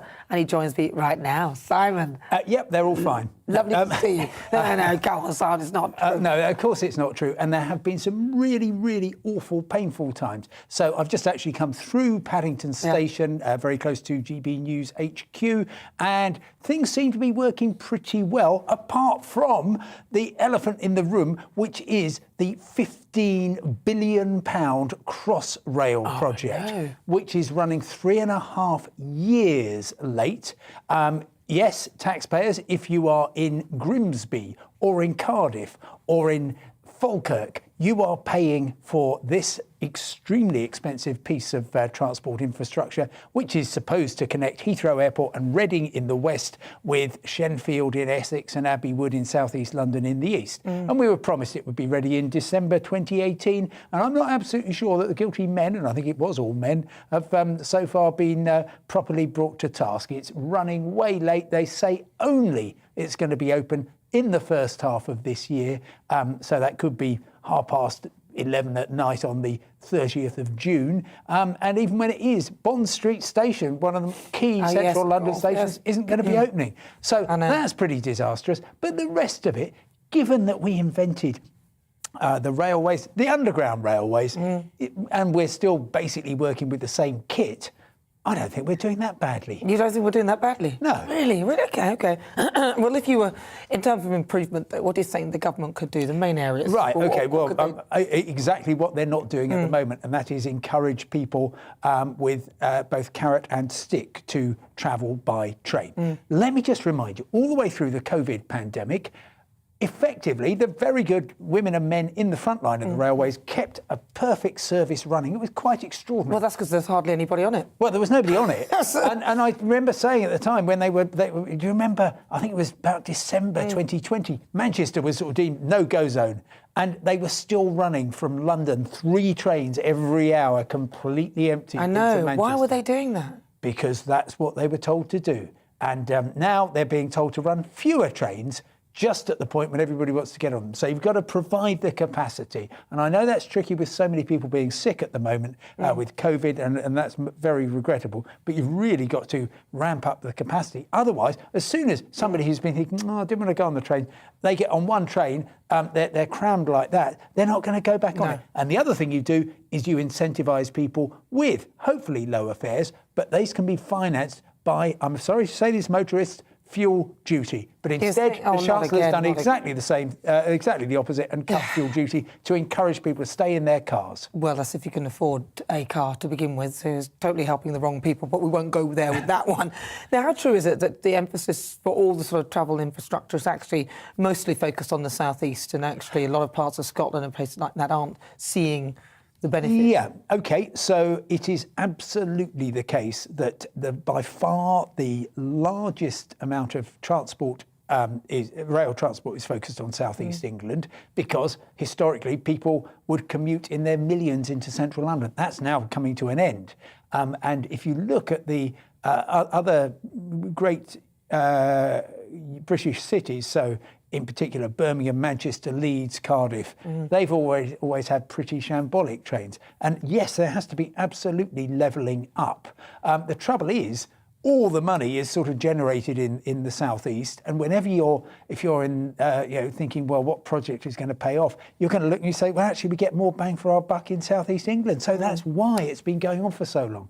Things are improving, but HS2, if you thought 15 billion was a lot for Crossrail, HS2 is going to cut through from London Euston up to Birmingham and then up to Manchester, effectively duplicating the West Coast main line. But anybody who is in Sheffield, in Leeds, in York, in Newcastle, is looking at the plans where they've just said, oh yeah, well, we were going to do the bit to the east, but we've decided not to. Well, what's the point of it? It's just duplicating what's already there. There's nothing new. Well, it's going to add capacity and it will speed things up. But you are going to have to, ridiculously, to get from London to Leeds, you are going to have to go to Birmingham, then to Manchester, where the train changes direction, and then you go all the way across to Leeds. It's ridiculous. Nobody would ever, in normal life, go to Leeds in that way. Well, what about buses then? Because buses, I love sitting in a bus just going somewhere. OK, so we are really lucky in the UK in terms of long-distance buses. We've got National Express, who've been around 50 years actually this year, doing good work. They, for the last 15 or so years, have had Megabus in competition, another great operator, and Flixbus, which is a German company. They're kind of acid green buses. You'll start seeing them everywhere now. They've come in with, I think, $600 million of funding from private equity, and they are just going to be chucking in capacity. So for long distance buses, it's going to be great, and the main constraint is just the UK road network. For local buses, it's much worse. Everybody agrees that what we've got in London is sort of all right in terms of buses, but as soon as you leave the capital again, it all goes wrong. Yeah, well, it does, doesn't it? Simon, it's really good to talk to you. Thank you so much for talking to us through. Oh, what was your latest holiday, by the way? Oh, my latest, well, every trip is a holiday. I'm now back to spending my life on holiday, pretending to work. I've just been to the wonderful Baltic republics of Estonia, Latvia and Lithuania. Oh, lovely. It was flipping cold, but absolutely beautiful. And I tell you what, Friday morning, I was about 200 yards from Russia, just looking across this river. Oh, God. Yeah. Wow. Simon, thank you so much for joining us. Lovely to hear your stories, isn't it? You could sit there for ages. I bet you've got a story in every part of the world. He's the travel editor at The Independent. Right, let's have a quick look at what you've been saying. We're talking about public transport on, obviously, the transport networks in the UK.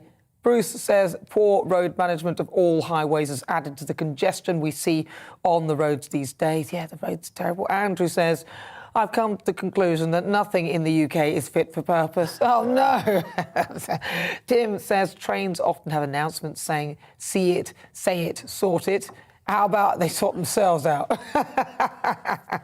Very good. Keep them coming. You're with me, Nana Akua. This is GB News on TV, online and on digital radio. Still to come, we continue with our Great British Debate this hour. And I'm asking, is the UK's transport system fit for purpose? You'll hear the thoughts of my panel, Conservative commentator Calvin Robinson, and also former Labour advisor Scarlett Maguire. But first, let's get your latest news headlines.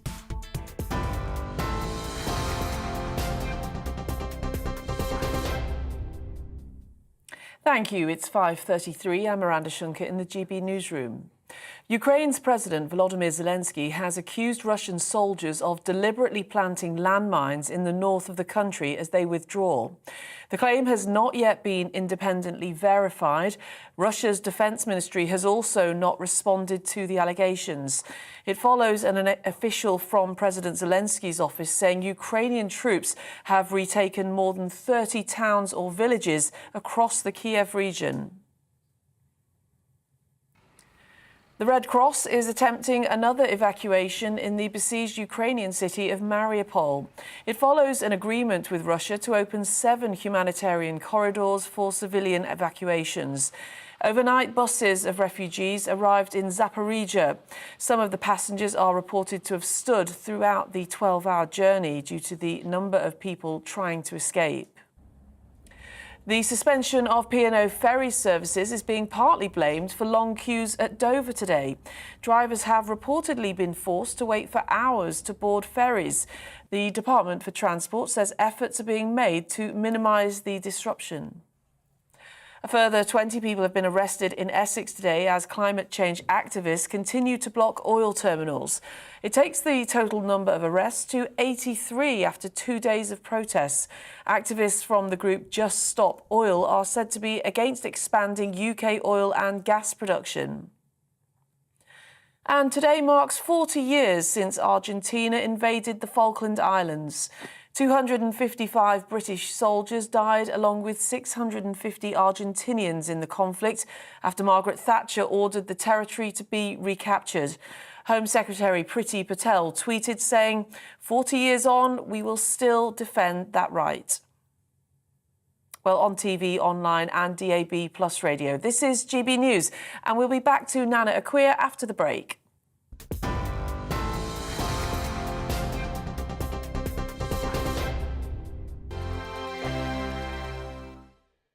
Europe is in the grip of the most devastating humanitarian crisis since World War II. The people of Ukraine are facing unimaginable suffering as their homes are destroyed and their loved ones are killed. Millions of people are being forced to flee for their lives, carrying only their children, their pets, and the clothes on their back.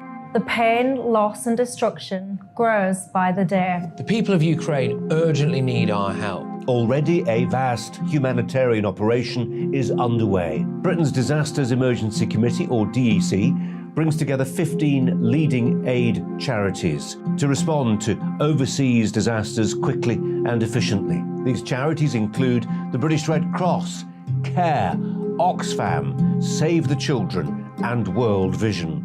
Their teams are working on the ground in Ukraine and neighbouring countries to bring vital aid to those who need it most. If you can spare it, your gift to the DEC's humanitarian appeal will go a really long way. £10 provides essential hygiene supplies for a person for a month.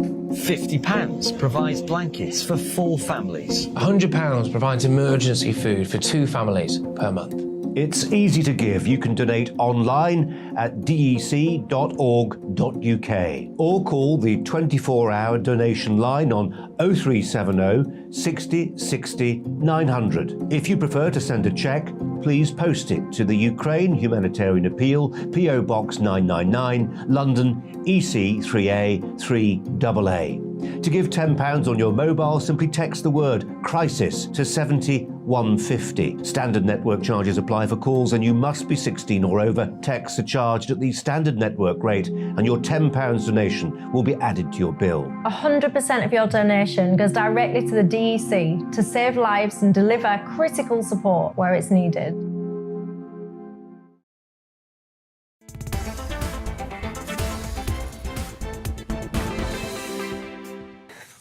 This is GB News. I'm Nana Akua. We are live on TV, online and on digital radio. You can also catch up on the app. Find that, it's great. Right, shortly we'll discuss the latest in Ukraine as I ask, are Ukraine on the verge of victory? Their President Volodymyr Zelensky says that there's been a slow but noticeable withdrawal of Russian troops from northern Ukraine. So are the Ukrainians on the verge of victory? But first, let's get back to our debate this hour, and I'm looking at the UK's transport system and asking you whether it's fit for purpose. So the schools across the country have started their Easter holidays this week, and lots of us are travelling to staycations and things like that to spend time with loved ones. But there's always been questions about whether the British transport system is actually able to cope and whether it can handle the large number of people travelling on it. Today, there's been delays on trains as staff strike, and there's chaos at ferry ports and airports. So what do you think? Are the UK's trains, roads and buses fit for purpose? Get in touch. Let's find out what my panel make of that. I'm joined by Conservative commentator Calvin Robinson and also former advisor to the Labour Party, Scarlett Maguire. Right. So I'm going to start with you, Calvin. Do you take much public transport? All the time. Do you? I don't drive, so I take public transport everywhere I go. I live in Oxford, work in Paddington, so I'm back and forth all the time. It's a nightmare. Did you want to drive? Are you going to drive? When I lived in London, I thought there's no point because you just can't drive. It's just impractical. But living outside of London makes me think I should learn to drive when I get the time.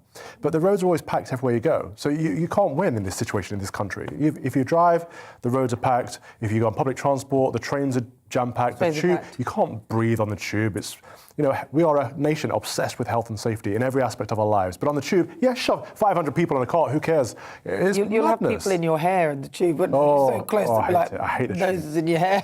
I don't mind overground trains, but the tube, I can't breathe down there. Underground, that's the underground in London, I'm sure. Yeah. Across the country as well, they've got their own networks. But what about you, Scarlett? Are you... Yeah, I think when you're in London, I disagree. I'm fine with the tube. And I take public transport all the time. I don't have a car anymore. And in London, it's fine. I can get anywhere, tube, bus, overground. It's easy. The minute you get outside London, it is a complete nightmare. Yeah. I mean, buses, rural buses, buses even in Manchester and Leeds are bad enough. I think actually when I take them in Oxford, they're okay. Yeah. But buses, you think particularly of these sort of teenagers who are stuck with one bus. They can't get out unless their parents drive them. You think of people going into work. I mean, apparently, so we might moan in London about Crossrail and how long it's taken, but it took 9 times as much was invested in Crossrail as the rest of the country's rail together. I mean, if we're talking about levelling up, we've got to do something about, in particular, the north. But outside London, outside the southeast, and I do include Oxford in the southeast, it is absolutely appalling. Yeah, and the thing is, in other parts, so we're trying to encourage people to this whole net zero nonsense, but we're trying to encourage it, and actually if it's a good thing and zero carbon, if it's actually the right thing to be zeroing, then fair enough, if the science supports it and it's actually a reality. But I think whether you agree with whether you agree with that or not, driving is polluting. Can I just finish? I know. I was just interrupting in a minute. I've got a little ejector button. And you're getting very close to me pressing it, and you just go up then straight into the lights. Right. Right. So as I was saying, and I don't know what I was saying now. I've totally lost it. But no, if you go outside lots of parts of the central London, you go even to some of the regional closer communities around this part of the world, you'll find that the transport networks aren't that great. And actually, as it seems to be the further north you go, the worse it gets. But there are patches. If you go beyond this, you need to know the times for things. You can't just, if you come to London, you can wait for a bus every 10 minutes they're coming, or every 5 minutes a tube's coming, or as soon as you go further out, so my mother in Essex, you have to be there because the next bus is in 45 minutes, or the next this is that. And we are actively encouraging people to sort of get out of their cars and take public transport. I don't think the government are thinking about it. I mean, it's obvious we're coming to an Easter holiday. Why is there a strike? Why are there not trains? And why are they doing engineering works? No, we are quite entitled. I've lived in London for a long time now, and I think I was very excited about Crossrail. The idea of getting across London makes a lot of sense. It's so difficult. You have to go in and out, but we're so entitled worrying about that. I'm from Mansfield in Nottinghamshire. You can't even get from Mansfield to the major city of Nottingham easily. The Robin Hood line is atrocious, and to get from the town to anywhere else in the country, forget it, it's impossible. So we need to think about a Crossrail for the country, not just for the capital. Yeah. Everything's always focused on our capital. And actually what the pandemic has taught us is that actually people would prefer to be in spaces. Now, a lot of people are moving out from central locations like London and central hubs, and people are beginning to enjoy rural living. And now, not everybody wants to come here. And I think with this whole Crossrail, they've invested in all of that, and now they're having to have a rethink, because a lot of businesses, you don't need to be in the office anymore.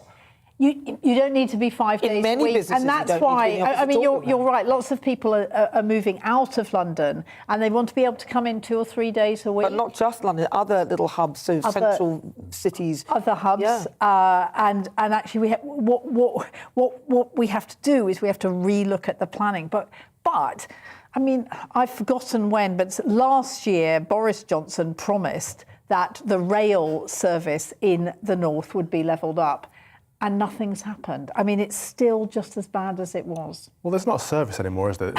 Rail is Air is the same as rail in that it's just a bus. They shove as many people on as possible to fleece us for as much of our hard-earned cash as they possibly can without providing any service at all. You used to get trains that had food carts, same with airplanes. You used to get first class, second class. You used to get really good service and value for your money. And now it's just getting as many people on there as possible. Exactly. And then they keep putting the prices up and you think, hang on a minute. What am I paying for? This is getting worse. You go to the continent, the trains are at least on time. I know. Over here, you can't even get a train that's on time. And if you're connecting, if you're changing, I have to change at Reading quite often. Sometimes you can miss the connection, then you're done, and your whole day is messed up. Well, even years ago, I went to Russia when it was the Soviet Union, and but the network was amazing. And I mean, obviously, in some of even parts of Eastern Europe, they have an excellent service. And those things are built properly and built to last. I mean, the one when I was in Russia, this one, I think it was marble. But these are built properly. Moscow tube stations. Yeah, that's Moscow tube stations are completely beautiful. I mean, they are designed for the people so that you can. I mean, and ours aren't. And what really surprised me is that one of these neighbourhood WhatsApp groups that I'm on, and somebody said you should drive on, you should take public transport. And I was amazed. This is North London, where we are really privileged. The number of people who said they wouldn't go on public transport because it's full of awful people. No, well, that's so snobby. That's so snobby. Yes. I would never say such a thing. No, not on air anyway. No. But I don't like that. I don't like being cocooned in this tiny little unit where there's hardly any air, and it's too claustrophobic. I can't do that, and it gets very hot under the wig. Right, well, this show is nothing without you and your views, and I want to find out what the transport links are like where you are. Let's welcome our great British voices. This is your opportunity, of course, to be on the show and tell us what you really think about the topics we're discussing. Let's go to the Four Corners. Where are we going first? Right, let's go to the seaside. Barry Woods is from Blackpool. Barry, hello, good afternoon. Hello. What's public transport like where you are? Well, to be honest, it's pretty good. The comments just made about it getting worse as you go further north don't hold up here. I used to live in Hertfordshire, North Herts, and whilst there's a good commuter service down there, the bus system was absolutely atrocious. Up here, there are buses running by Blackpool Corporation right the way through till about 11 o'clock at night, very frequent service covering all the towns. And we've got the trams, of course, that run here. It's a superb service, and you really can't, really can't fault it. The buses they've got here are all new within the last 4 years, a superb fleet. And Blackpool Corporation Transport are now considering electric buses as well. There is a new tram loop being discussed. Plans are out for that between Blackpool, Fleetwood, Holton, Kirkham, Lytham, and back to Blackpool. So a complete circle round the Fylde, which is going to be a superb boon to the whole area for both locals and, of course, tourists. You know what, Barry? Do you know what, Barry? I think they're tricking us here in the southeast and saying, oh, it's terrible when you go up north, you don't want to do that. But actually, it turns out it sounds like you've got trams and everything. Sounds lovely, Barry. We've got a marvellous system up here. We really have. Yeah. Lovely. Well, that's good to hear. OK, so that's Barry Woods. He's there. Let's see. Where else should we go next? Let's go to St Albans, a real commuter belt. That's here. Let's see. Craig Shepherd. Hello, Craig. Talk to me about your service, because Barry was just saying how pants it was in Hertfordshire, but St Albans is Hertfordshire. So let's see. What do you think? What's it like there? It all depends on where you want to go. I mean, everything is designed to come in and out of London. So if you want to get a train into London, it's really easy. Services in St Albans are okay in terms of getting from the suburbs into the town centre. But if you want to go anywhere sort of crossways across the country, it's diabolical. I actually spoke to my son this morning.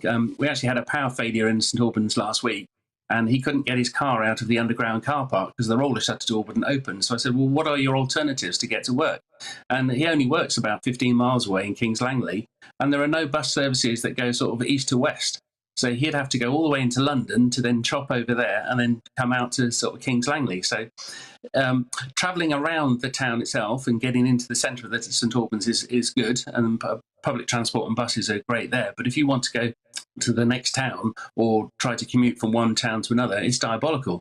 But luckily for me, most of my client base is all in central London. So for me, I don't even know when the next train is, because they come every 7 to 8 minutes into London. So I literally walk to the station and just hop on the next one that's going in the right direction. But yeah, if I want to go anywhere else, if I want to go to Milton Keynes and stuff or across, it's terrible. So it's not a whole fully integrated thought of where people need to go. So it's localised or it's centralised in with regard to London. Yeah, see, this is what we were kind of alluding to. Craig, thank you very much for talking to us. Lovely to meet you. That's Craig Shepherd. He's one of our great British voices. So today I'm asking, is UK's transport fit for purpose? Lots of you have been getting in touch with your thoughts. Bernard says, I'm out of the way. In out-of-the-way towns, buses are horrendous. They only come once an hour and can come 10 minutes early or late, so they're so easy to miss. That's a bit of a nightmare, isn't it? If you've been waiting an hour or something for a bus, then it's, oh dear. Jamie says, I dread getting off the ferry or train back in the UK, as I know what I'm going to be faced with. Night-time, mile after mile of motorway closures, lane closures, daytime, nothing but traffic. Yeah, that's pretty much the experience of most of us. Lee says HS2 is a terrible idea and feeds into this problem. We need to focus on improving rail services between smaller towns rather than just funneling everyone into London. Barry said it's not all doom and gloom. There are lots of improvements being made to public transport, especially with Crossrail. It'll really improve things for people who live in Reading. John has been in touch. He says, let's nationalise all public transport. Nationalise it. Do you know what? I think that's not a bad idea. And this time, because we've learned a lot, we could probably learn how to run it properly. Well, listen, keep your thoughts coming on everything we're discussing. But I want to move on to the latest, an update from Ukraine. The country's President Volodymyr Zelensky says that there's been a slow but noticeable withdrawal of Russian troops from northern Ukraine. They've reported pulling out of the surrounding areas of the capital, Kyiv, in what will be good news for Ukrainian war effort. But so, what do you think? I want to ask you if Ukraine's on the verge of winning the war. Let's see what my panel think about that. I'm joined now by Calvin Robertson and also Scarlett Maguire. Calvin? I don't know. I've got Ukraine fatigue. I pray for the people of Ukraine. I pray for the people of Russia that this war ends quickly and peacefully. Mm-hmm. Look, I've been completely wrong. I thought the Russians would overrun the Ukrainians within a week because there's no question who's got the bigger army. I just can't see Ukraine winning. I mean, I can see it being a long, awful, dreadful, drawn-out war with actually something like 70% of the Ukrainians leaving and being here, lots and lots of destroyed buildings. And eventually, the Russians, who can't take Ukraine, I mean, there's no question about that, is they can't take it. And it'll be like it was for them in Afghanistan, is as the soldiers go back in body bags, there will be a revolt. But I can't see militarily. But like Calvin, I don't know. Well, I mean, you know, it is. I mean, the Ukrainians are very, very tough people, very strong people, and Volodymyr Zelensky has shown himself to be an incredible, charismatic leader.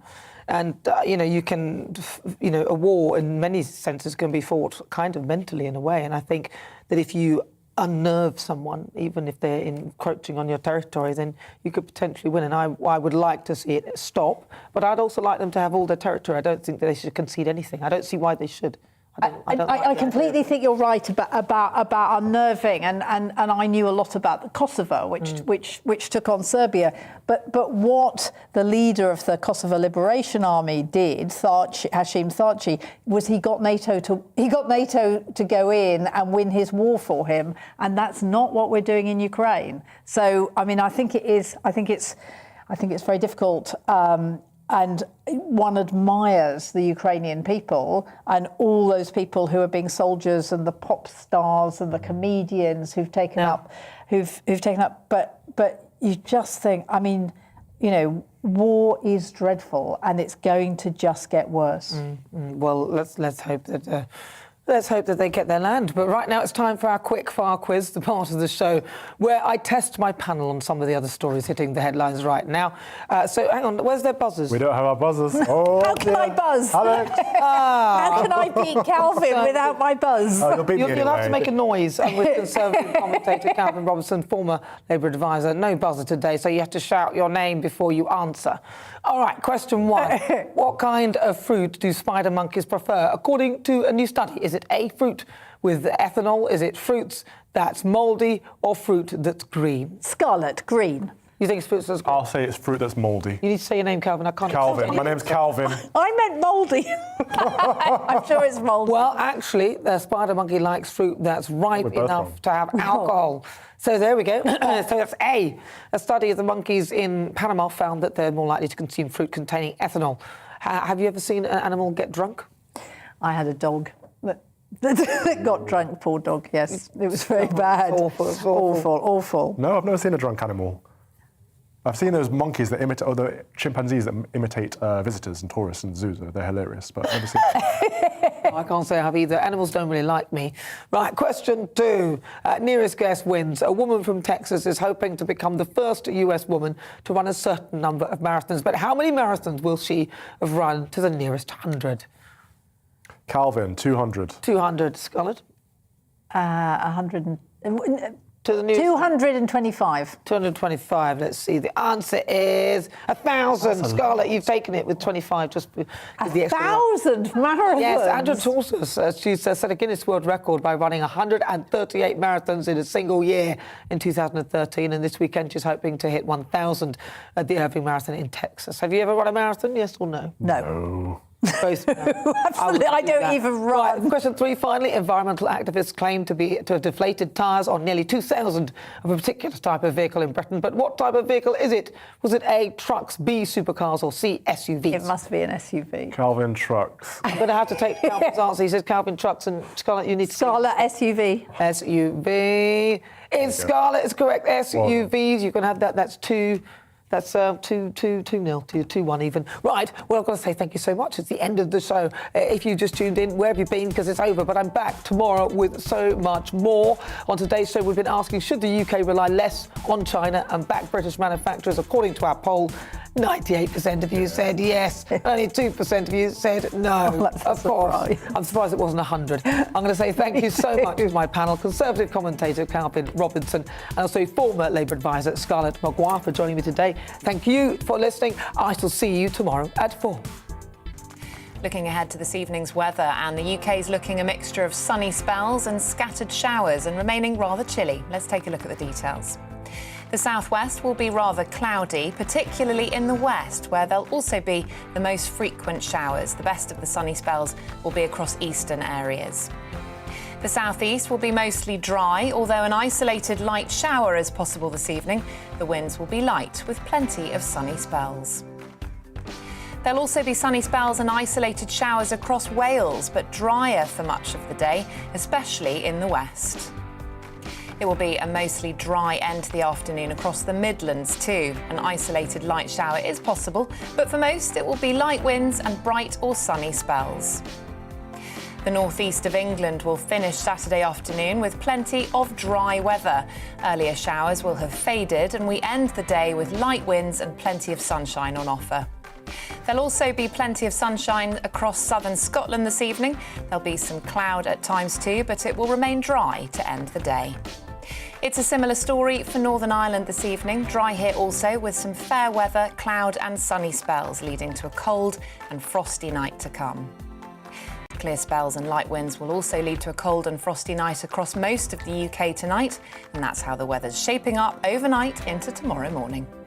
Join me, Darren Grimes, for Real Britain every Saturday and Sunday from 2 p.m. A news hour that comes with a trigger warning.